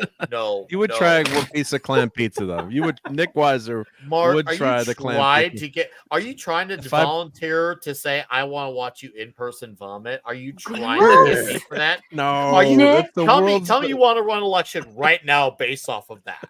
Nick, if you ever need anything from Canada again, and you want to review anything from Canada again, you tell me, and I will send another box Oh, I filled with promise. goodies. I So promise. if there's anything you ever need from here, you let me know, okay? I promise. I'm still looking for your cereal. I've actually gotten wind about the cereal being around, coming real soon to the area, so that's going to happen soon. Between that and Tom, I'm going to be talking about that TMNT cereal because, well, that's more or less comic book related, and I need to know what that cereal from General Mills is like. Thank you, Das Wolfen. TMNT related, just because it's TMNT related. Good night, Das Wolfen. Thank you, buddy, for that. Thank you for the happy birthdays, bud. Appreciate it. Continue, Nick. And Nick, if you were going to cut the clam pizza, you could use this guy. The Teenage Mutant Ninja Turtle cereal. That's what I'm hoping to get a hold of to talk about that. And also, anyone likes Halloween promotion. So talk about another cereal Halloween promotion wise would be great. Yeah. Well, I look forward to it. Awesome. There you go. Cool. No, that's the reason why. There's just been not as many things within close vicinity or accessibility that I've wanted to talk about. Yeah. Otherwise, I would like to do a string of videos where I could talk about that for years straight. But once again, I'm hoping one day I can get to a point where, you know what, kids, pack your bags, we're going to go around the country and try some pizzas. That'd be awesome. That'd be awesome. Drive-ins and Nick's. That would be pretty funny. Well, there is a good Nick's Pizza in the suburbs outside of Chicago, about 40 minutes outside of Chicago. There is a good Nick's Pizza.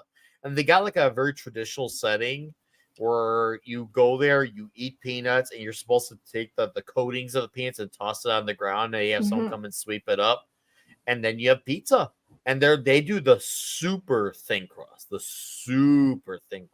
Yeah. So, yeah, super thin. So I could eat 2 or 3 of those. So it's just like Nick has a hole in his leg, folks. If you don't know Nick very well, Nick has a hole in his leg. He can eat whatever he wants. Echo 3, hello there. Hey, Echo. Echo is Echo. But for now, comic videos are gonna be the way. And then once again, hopefully pizza will be a thing down the road. And of course there'll be a whole line of metal stuff to talk about too. There'll probably be a line where I talk about action movies, the way I obsess about anything with Chuck Norris or Van Damme or Charles Bronson. And I got guys like Mark D helping me every week, and then Clobby occasionally showing up. It's good life. It's good life. It's good. I gotta come up to Canada, is what I got. Let's be real, Raquel. I gotta come up to Canada. Oh, it's not showing. Well, if you ever want to take the girls to Banff or Jasper or both, Nick's Pizza. You let me know, and Andrew and I will meet you there, and we'll show you and the girls around. Would love it. That to me, that's the greater ambition, is coming up north by you guys. That would be the real story.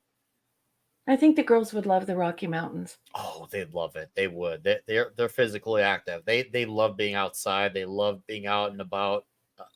We love it. So they're not children. Like I said, they love modern aspects of the world, but it's not something where it becomes a full reliance of their day in order to enjoy their day. It's more of a, hey, here's a good way to wind down their day. Let's play some games, some computer games. No, we enjoy going out. They enjoy swimming. They enjoy playing around on the grass, on the hills, and dirt, going down the hills. It's a regular family, super domestic. It's not really a childhood until you get dirty, right? It's not. It's really not. We love it, and they do that. Once again, they go swimming. They play around. There's chasings. There's the occasional kite swinging around. It's about being a kid and actually being physically active. Then when the technology should be the winding down aspect, that's when it's just like, okay, good. Hey, go wind down, watching a episode of Bluey or something. Yeah. So Nick, I don't know if I forgot to send this to you, but I saw this a few months ago. Nick's Jill Pizza and Ice Cream. Oh, I'm with you, Jill. Jill, order some tamales. Like seriously, straight up. But I love Ohio? tamales. I just seriously, like, if I order tamales, like, I will eat like 9 of them, and it's like, hi, can I order like 9 tamales along with your menu? I've actually ordered a menu from a fast food restaurant once. I think it was like $200 some. I ordered one of everything on the menu. I think that was, how drunk was I and how many years ago was that? I think that was 11 or 12 years ago. I had a friend who got me out of a show. He's like, "Hey, we need to go." I'm like, "Oh shit, I'm drunk." And then he's like, "Oh, we gotta go." I'm like, "Okay, can we go get food?" He's like, "All right, fine." I'm like, "All right, I'll buy you whatever you want, but I also want to buy the menu with it." And we ordered one of everything off the menu. I don't know how much of it was eaten, but I do remember coming back home with 4 burritos. Oh my god. It was awesome. Have you ever done a pizza eating contest, Nick? Like just among your friends, just for fun?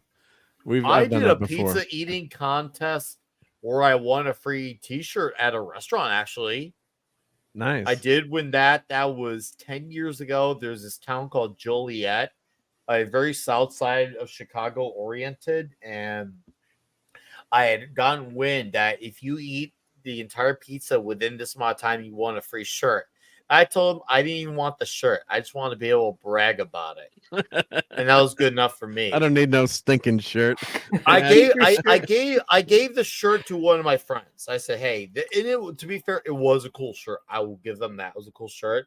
But I just want to say, "Hey, I did this." And I did it. It was awesome. And Charlie Sheen was very jealous. And like I could feel the power of Gilbert Gottfried and Mike Tyson really proud to be like, "That was really good, Nick. It's really nice, you know. It's really good." What? We had some friends that did a Big Mac eating contest. Remember when Burger King or when McDonald's would have the $1 Big Macs? Yeah. So we're buying like 40 Big Macs.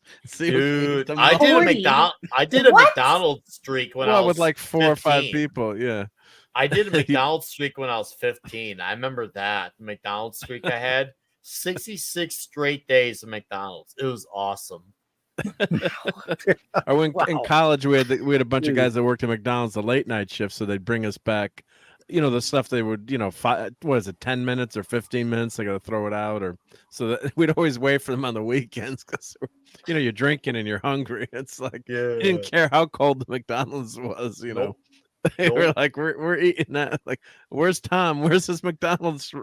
He's like, you guys owe me. He's like, I'm working my ass off late night. I'm sorry, it was my friend Tom. I won't say his last name that worked at McDonald's. He's like, I'm working, and you guys are getting to eat all the food. He's like, I want a cut of this, so you owe me. Yeah. But those were good times. Good times. Yep. Yes, indeed. Nah, McDonald's. I did 66 straight days when the McChicken was a new item. I was just like, I really loved it. It was $1. It was easy. It was tasty. And I kept going. And I think it was somewhere around the 3rd or 4th week. I would walk in and they had the McChicken ready for me. And then it became like an expansion. It's like McChicken with fries, McChicken with nuggets, McChicken with a burger, McChicken with a McFlurry, McChicken with a burger and fries. It just kept expanding. And the only reason why I didn't go on day 67, this is when I used to get baked a lot more often. I was me and a buddy of mine were getting baked, and I was just like, "Hey, you want to go get McDonald's?" He's like, "Yeah, let's go do that, but let's finish this, this joint." I'm like, "Okay, that sounds good." But the problem is, we both fell asleep on the couch, and I woke up the next day outside. I'm like, "Oh crap, we missed day 67. No, you missed your chicken sandwich." Yeah, I remember the high school hallway monitor, like, "What day is it?" I'm like, "Day 54." Like, and then I'm like, hey, I remember the look on his face when I said that we broke the streak because it happened on a weekend. I could have easily lied. I'm like, "Yeah, we totally did," but no, I didn't want to lie to the high school hallway monitor. Like, "Yeah, I know, I blew it, but I'm not gonna lie to you.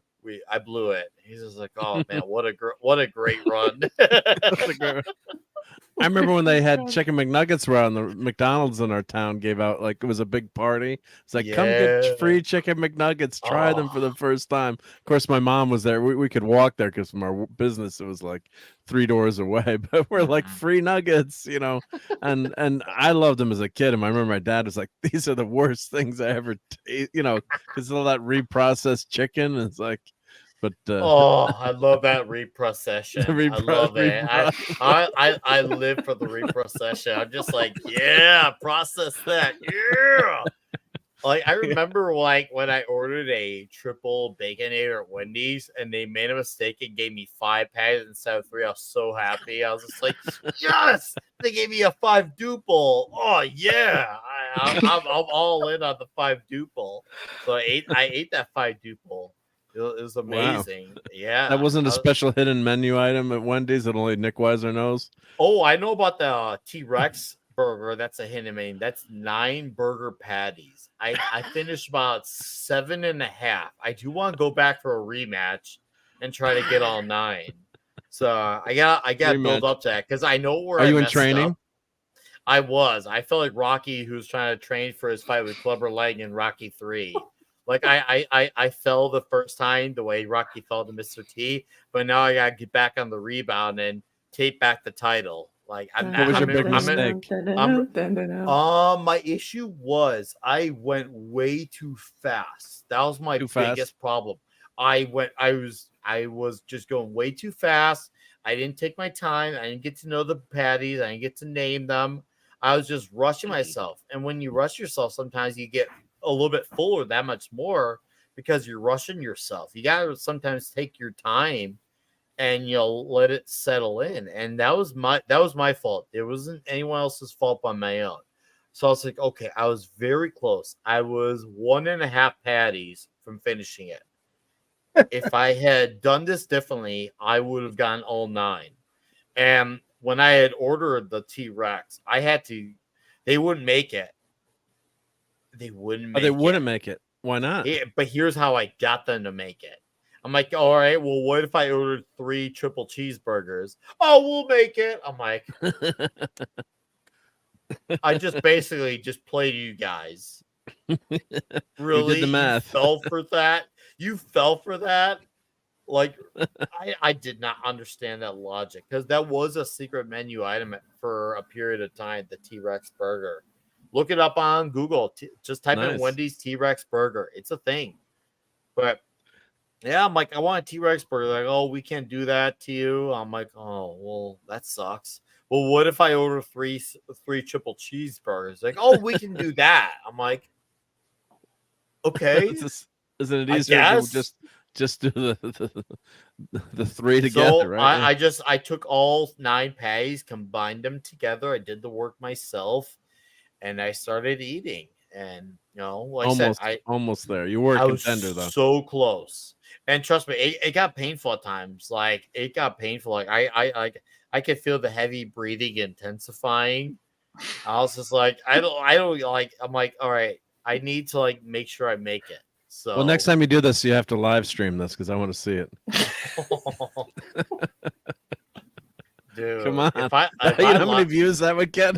Oh yeah, no, I mean it probably would. It probably would. I should consider that down the line. Yeah. When I get the food stuff again, I wanna definitely get to a point where I can live stream that type of stuff to get people to just donate. It'd be like, hey, I'll give you $15 if you go for that. Like it's like, man, I could have been in Fear Factor at the rate you all are going. That would have been awesome at that show. Well, Nick, you would have loved it. My friend worked at Friendly's. He worked his way up to assistant manager in high school, and he'd give us like we'd order like a cheeseburger, or burger. He'd charge us for a burger, and we get like a quadruple burger, like you said. That's inspiring. So everyone, like people would ask us, like, "What's that on the menu?" It's like you got to be best friends with the manager. And then sometimes the 5-gallon pails of ice cream would fall off the truck and land in my house occasionally, or my buddy's house. So there wasn't the accurate inventory counting back then that they have today. So we'd be working out in the basement like ice cream break. So that was, oh god, that was fun. You would have loved to go there.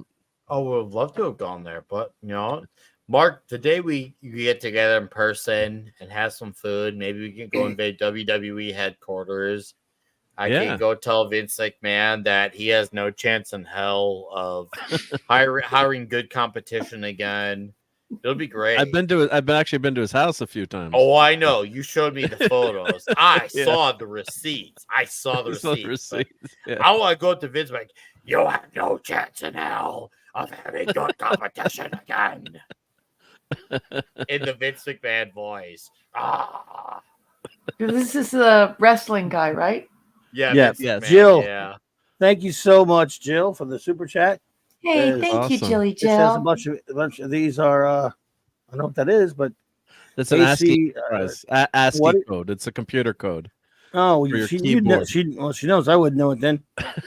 Enterprise at Warp. Happy birthday! Thank you so much. Now we're reached the point where I can't claim it's not my birthday anymore because it is. Happy birthday, Jill. Guys, give everyone, all 25 plus of you in the chat. Thank you, Jill. 29. I want to see the hugest amount of happy birthdays at the CLOBBERIN times. I want to see the hugest amount. Like I want that chat. I want Clubby and Abel not be able to keep it with his feed. See the greatest thing that ever happened to me on one of my birthdays? Yes. Ooh. Meeting the king of comics, Jack Kirby. Yeah, that's 1990. That's golden birthday. It's a crappy picture. Awesome, yeah. We were trying. Picture's terrible, but we're trying to get him cleaned up. But I mean, it's just so, I don't know. It's the best we could do. But it's not about. It's about the idea. You can tell who's who. You're on the left, Jack's on the right, and you're like, okay, that's it. That's what matters. You know who's 1990. who. Wow. Yeah. Wow. So the king and I. A few years before the image boom happened, because I know they had talked about having their. Because I remember watching their the image thing about when they said that they talked to Jack before they got image run and said they were like talking to Jack about getting image going was like having like the equivalent of having a blessing from the Pope. Like it was just like, okay, we have to do this. We got our approval from the king himself. Because Jack, obviously, he came from the back, but he knew it was. They were very nice to Jack. Hero. Yeah, they were. They were. Nice they were to Jack. That was very respectful. Jack. And I can see why Jack was mutual with them. I can understand it because Jack saw what they were trying to aim for. It's like, I know what those guys feel, and they're handling it at that point in time when they were all young in their career. So Jack understood that perspective. Thank you, DJ Johnny. DJ Ronnie G, appreciate you, buddy. Always good to see you. Enterprise and Daedalus or Pasteur. Okay. Yeah, the Pasteur is the medical ship. If I'm. It's this Daedalus class though. Right. Daedalus class. Right. Yep. Yeah, it is. But yeah, Jack Kirby was on the Bob TV show. He didn't get to say much, but he was on there with the image guys and Sergio Aragones and even Bob Kane. So yeah. Yep. So anyway, that was probably special memory. That's my favorite birthday of all time in Atlanta. I don't blame you. And Fantasy Fair. Yeah. If you could only go back in time, right? The king. It was truly the king. And how nice was he to talk to? I mean, he was a super nice guy. But he only ended up going to that con. His wonderful wife Roz told us the only reason he was at that con that year is because she had to go out to get some groceries, and Jack answered the phone. He could never tell anybody no. And she was, because he was not in it was a good, it wasn't like in bad health, but his arm was really messed up. I mean, his hand from all that drawing, he wasn't really able to draw as much. And, they didn't set up a booth or a table. Their artist, there was a comic book artist by the name of Mike Thibodeau, who did a book called Last of Viking Heroes, who was friends of theirs, and he helped them with stuff. And he was in the dealer's room the whole time, behind their table, behind Mike's table, and he was just talking to fans, walking up, talking to them. And went up there, must have talked to him like over the course of the 3 days, like 3 or 4 different times for long periods of time. You didn't want to hog him, but we did anyway. Walked up. We did anyway. Yeah. And when I wasn't talking to him, Claude was, or when I would talk to Roz a lot as well, his wonderful wife. And there was at one point. We'd already talked a couple of times, and I walked up to her. I went and the quarter box. I found a bunch of Jimmy Olsen's, the Fourth World Kirby Jimmy Olsen issues. They're just, this is, 1990, and they weren't really selling for that much. Yeah. And I was just standing there and some other Kirby books, right? So I said, look what I just got. I just showing her that I got some Kirby books, just showing her. And so she goes to, this is the second time I met him, by the way. She goes to take him out. Oh, well, we're not signing this con, but give him to me and I'll bring him up to the room and get Jack to sign him up there. And I was just the scenes, right? Yeah. Yeah, I was just like, oh no, man. So I couldn't let her do it. Because he was already talking about his arm wasn't in very great shape. She said, no, it's okay.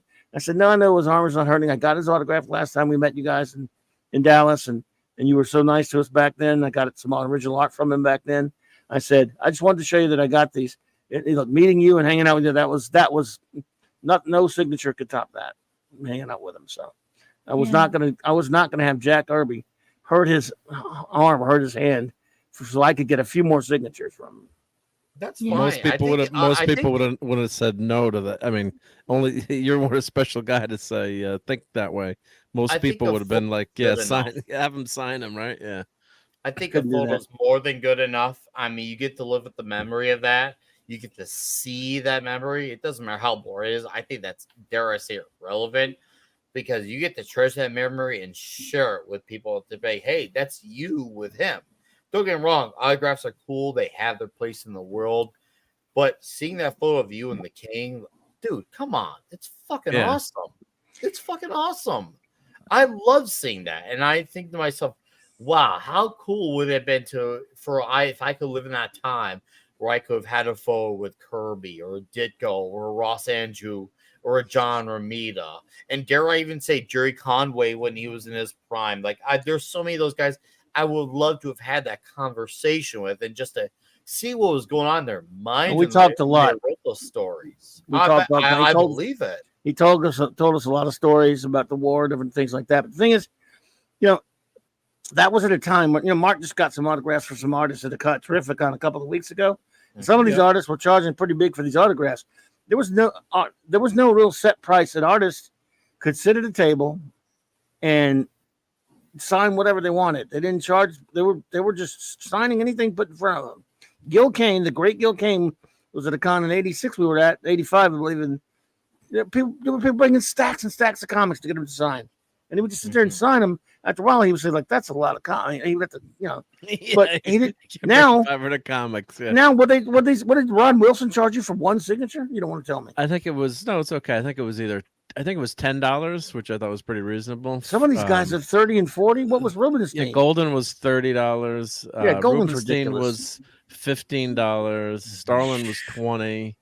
And some of them charge more depending on the book. Like Olaf and Friends were $5 each, but then if it was a number one or something, they charged $10, which I wish they would just say, like, here's a stack, I'll sign it for, if I give you $50, sign like 10 books, 20, it gets to a point where but I think part of the problem is the key collectors and grading and slabbing, and a lot of people are doing it just to make money versus, I don't know, mind the artists obviously getting a cut because a lot of times they're underpaid or don't get enough credit, but I think because it's turned into such a business that way, I just wanted to get Golden to sign my Micronauts #1 just because that's one of my all-time favorite series, which you guys know, and just love that. So it was more of a thing, like, oh my god, I'm meeting the guy that drew these these issues. And Ron Wilson, of course, I said, this is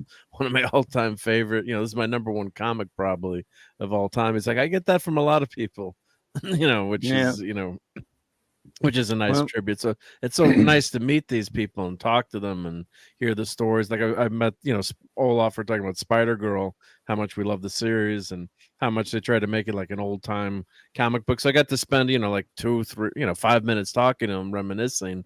And it was just so much fun. So I didn't mind, throwing them $20 or $30 or whatever.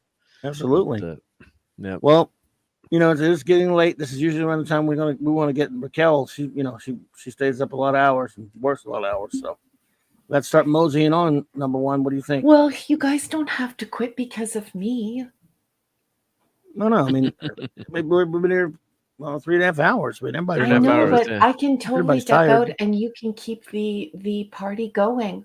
I'll keep the party going. It's a school night for me. I'm gonna get out in a minute anyway. I'm Okay. Yeah, Clobby's got to go party for his birthday Mr. now. Food It's his made me birthday. He's hungry. going out to party. Yeah. Tom, you got to run too. I mean, you better Pretty go soon on here, streaming yeah. too. Yeah, everybody's hungry. I think. Except Nick. He's just Yeah, it's a good time to end it. Nick's We always had a hungry. great time tonight. I'm Oh, 100% glad I going to destroy a cheeseburger the second I leave here. Well, just make some do some your final closing words and then run. Just skedaddle. We'll yes. handle it. Okay, all right. First of all, I want to thank everyone who came to the show tonight. I want to thank everyone who is a part of the 735 Club, every single person who is a part of Clobberin Times, everyone who shows up to bang the rocks together. Clobby and I, and absolutely Mark, we just appreciate you more than we can possibly express in this medium. We are so grateful for your friendships, your contributions, the time you take to have these marvelous conversations with us and tell us these great stories and share your gifts, your talents. You guys are spectacular, and we're nothing without you. So thank you for a beautiful show. I want to thank each and every single person who left a gift for one of my best friends from my entire life in real life. Mike Clubby Alonso. I love this human being. He is such a sweet and smart and funny and loyal and kind guy. I just love him with all my heart. So thank you for helping to celebrate his birthday with us tonight. I want to thank all the wrenches for all the hard work that you do, for helping to build this sense of community in the chat, for being there to help us to promote the show, for using your social media to help promote Clobby's channel. I just thank you so much for your hard work that you don't get paid for, and your loyalty, your friendships, and of course your expertise. I want to thank all of the guys who showed up on the panel tonight. Each and every one of you, we've all been friends for so long now. And you guys just made it special by showing up here and just adding your warmth, your love, your great memories, and all the wonderful things that you shared tonight. I want to thank Mark for just being a great teammate, great panelist. It's wonderful to be in the clubhouse with you each and every evening. I want to thank my Patreon subs for supporting my book.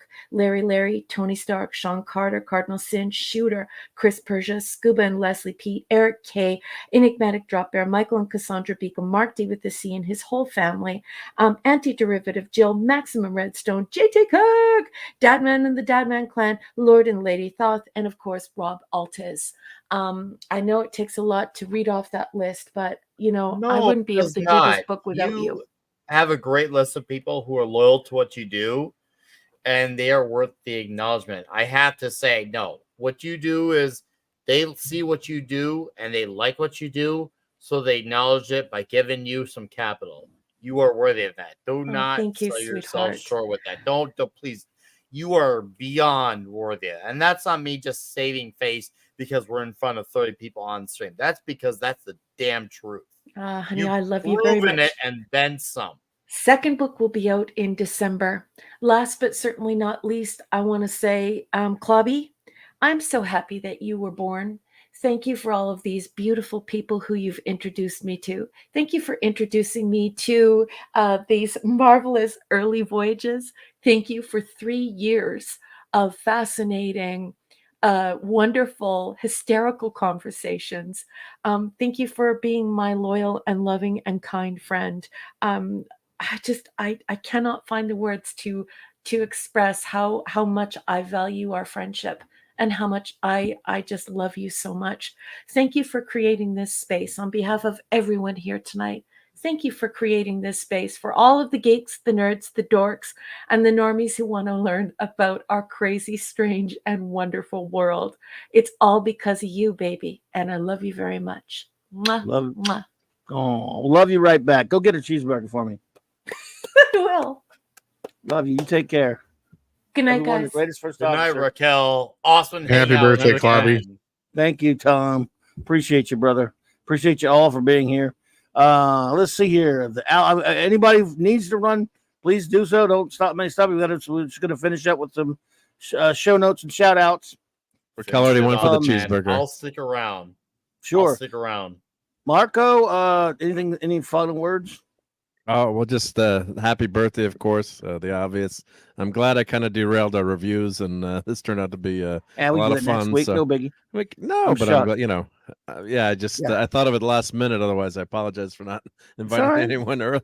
But no. I just I while we're doing the show, I'm like, let me send out a bunch of DMs, and then it's your birthday, damn it. So, and it worked. Dude, Mark, it worked. I immediately, a great as soon surprise. as I saw your message, I talked to comics and culture, and I'm like, culture, Tom, guys, you want to join in on this? And like, thanks, buddies. We gotta bombard him. We have to. I appreciate it, man. I'm so glad Mark told us, because you wouldn't tell me and Tom earlier. Well, again, it wouldn't be a true statement if I were to tell you, hey, the day before my birthday is my birthday, would I? I would have still loved it. Wow.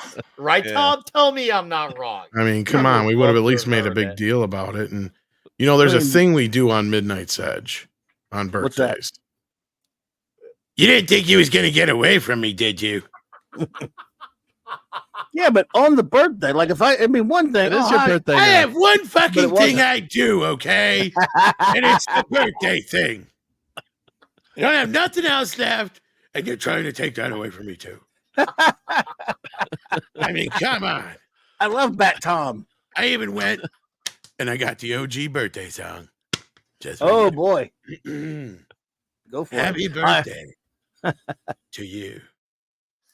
Happy birthday to you. Happy birthday to you. Happy birthday. Insert kid's name here.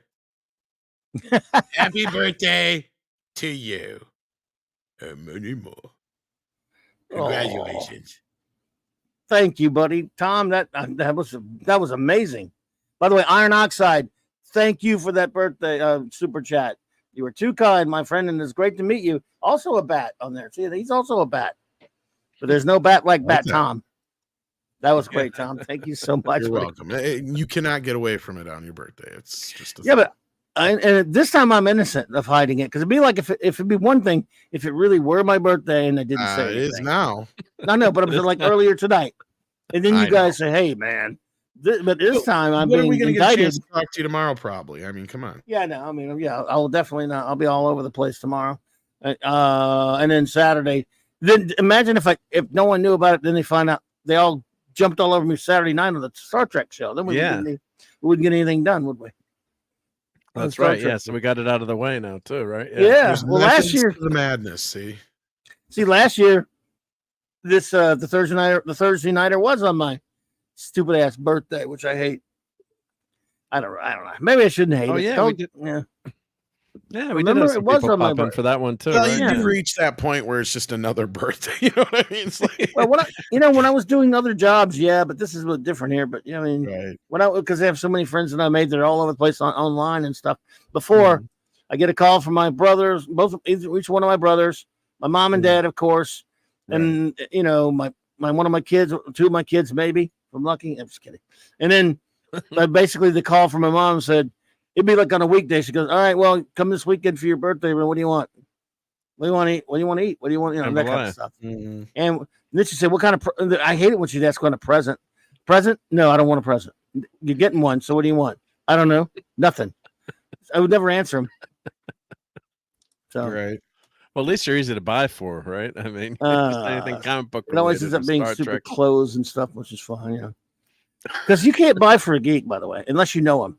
I could buy something for Tom if I were like, if I were, that could probably be something. He has a lot of stuff, but I could probably, and Nick, I could probably get him, and you too. Oh yeah, probably go. I could probably, because even though it would be easy, because I go, I wonder if Tom has this, or I wonder if Nick has that, But for the most part, you know what they have because we always show each other shit as soon as we get it. But you never know. But it's not as easy for even the geek to geek, but for a normie and a geek, You get the wrong thing, right? Yeah. It's easy to get the wrong thing because of that. Claude gave me a bunch of Yeah. Kirby back issues of FF. This we just did out of his collection this week. I said, stop giving me shit. You're too old for that. Yeah, like for like if you're a real That's Star Trek fan, of ridiculous. course you need Star Trek slippers, right? I mean, Yeah. I mean, that'd be the perfect gift for any Star Trek fan, right? If I was a Trekkie, I'd be Galileo all over 7. that. Galileo That's 7. incredible. That's evil. Slippers. Well, it's my favorite episode, so yeah, I had It's to a have great the episode. slippers. Yeah. All right. So I'm gonna do some show notes here. Anybody wants to hang, please do. And if you got a bolt, I understand that too. So what is it? It's Jack Kirby month, folks. All month on every Monday and Wednesday anyway. And of course, what is it? Oh, Nick, no show tomorrow night? There will not be. I had mentioned something a while back, and I think Ironcaster for bringing this up. He's like, "Hey, don't you have something come out tomorrow?" I'm like, "I do," and I had forgotten about it. That's cool. So yes, but we will be back next week for Star Wars: Heir to the Empire. We will have Stone Loki with us to talk about Heir to the Empire. Wow. So I stream 7 days a week now. Nowhere to stream tomorrow night. Maybe I'll go do something somewhere. Go do something. Right. It'll be great. Yeah, right. That's a good one. Yeah. Twin Peaks in the morning. We'll be back next week. Heir to the Empire, Star Wars, EU. Have been saying that they want coverage of the EU, and I'm someone who's only read like a handful of the EU, so I'm mostly a normie in that regard. Mostly a normie, so I can't wait to read the story and talk about it next Friday night. And of course, Toxic Tuesday, Mark. We got Lionheart next week as well, and I've got my ISOM #2 review. That's out, that was watched and commented by Young Ripa himself. And I'll have a video out tomorrow or Saturday as well that has got a very, let's just say, insightful topic on comics as far as likenesses of characters. I've been very heavy emphasizing on comic stuff in the last few months. I'm going to keep that going for another several months. So cool. Come check that out, chat, if you have not. I would love to see if you're not familiar with what I got. I talk a lot of comic stuff. Please come check it out. Thank you for being here. Most importantly, though, for Clubby with his now birthday 46 minutes. And if you're on Eastern time, an hour and 46 minutes. And this man, the son of a bitch here, didn't acknowledge it. Well, he was hanging out with me and Tom and Cece earlier. But now that we came here, we were gonna be like the equivalent of the I'm vegan. It didn't matter if it was Clubby's birthday. We were going to tell you it was Clubby's birthday. And so we did. Well, thank you, buddy. Thank you, buddy. We love you, brother. Dalu. I hope I'm saying that correctly. I apologize if I am not. For happy birthday for Super Chat. Thank you so much. A new friend, because I don't think we've seen you in here before. Thank you so much. Thank you for that. I'm honored. Very nice. That's very nice of you. Okay, so no Friday night comic shop talk, but there is, of course, Saturday night Star Trek. Raquel and I will be here to wrap up the abbreviated season 1 of Star Trek Voyager with reviewing the final 2 episodes and looking back on the season as a whole.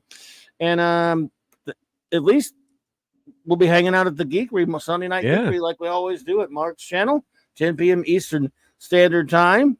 But before that, by the way, I happen to know that Tom does a show, and I almost forgot to let you mention that, Tom. On which day? On Sunday nights. See, you do every day. Sunday nights, I do the weekly wrap. Yeah, I was gonna say we have a weekly wrap up on that one. Yeah, and that's at is that at 8, 7 or 8 Central, or 8 Central, 7 Central. Eastern, whatever. Yeah, we're all confused by these whatever times. freaking time it is the other way. I got you. Yeah, and it's always fun over there, folks. Of course. And it is with the Geekery is at 10 p.m. Eastern. I know that much. And it will become the Eatery, of course. Yeah. They're always I'm cooking some barbecue chicken this weekend. So there'll be some pictures of that. Nice. So doing some beer can chickens in the green egg, and I'm doing bacon wrapped meatballs. Just in case I knew he was not too hungry right now. Foo. Man, I never lose weight around you. And then Monday night I'll have a special two-parter. As the B Monday of every month, at 6 p.m. Central, the great J-Man will be joining me for our Monday night Mark special time talk, the first part anyway, with our monthly visit to Earth B, Bob Haney, the wackiest, craziest writer ever wrote comics. We'll review another one of his nutso comics from the early 70s. Brave and the Bold, number 112. And in keeping with Jack Kirby month, we're using a Kirby character. So that'll be fun. Then later, of course, I'll do my own later Kirby stream at 9 p.m. Central. So anyway, let us depart. I want to thank you all again. Big shout out to all the great wrenches here. Derek K, Chris Persia, D Bud Martin, Lord J Man. Good to see you there, buddy. Hungry Boy, Kal-El, Maddie's Daddy, Fanty Outsider, and Max Redstone. Everyone else out there, thank you so much for all those amazing, generous super chats. Let's see.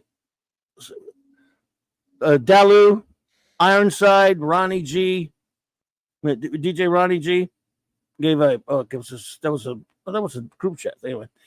Anti-derivative Jill, thank you, Jill, so much. Sean Carter, thank you, buddy. Eric K, Blood Philly Reviews, Rob Altus, Mr. Tickle Trunk, Das Wolfen, Doc Fortune, Blunt Philly Reviews, Sean Carter again, Michael Beacom, Larry, buddy, Shooter, Sean Carter again. Thank you so much for that gigantic super chat. You're too kind, buddy.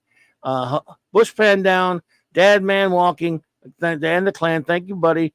Picasso, Dave G Sound, Larry, Penny, Bubba Doom 1, Maddie's Daddy, Chris Persia again, Michael Beacom. Thank you again, buddy. Mr. Angel, and of course, the naughty Raquel Briggs, who gave me a very nice super chat as well. I cannot thank you all enough. And thank you, Fiona. Love you too. Love back at you.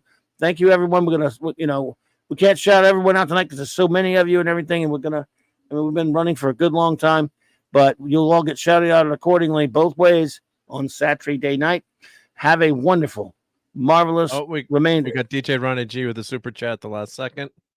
Oh, DJ, thank you so much, buddy. No, thank you so much, bud. He said it was just a mere member chat. I really do like turtles. Oh, it was a member chat, but with the member chats, you remember we read those as well. So you didn't have to do that, but thank you. Appreciate you, buddy. I'm just not worthy of all this. Thank you so much, man. Oh, you are, dude. You Stop. are. Yep. Mark, and Tom in the chat will all unifyingly agree. You're worthy. I happen to have proof on file, but anyway. All right, everybody. Have a fantastic weekend. Good night, everybody. Trek on and clubber on.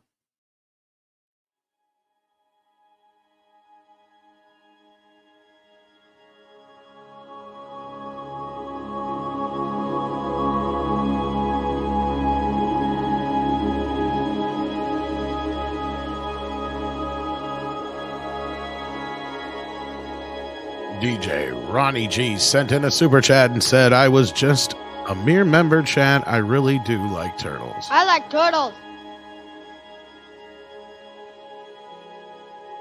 Thank you.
I just love clobbering time.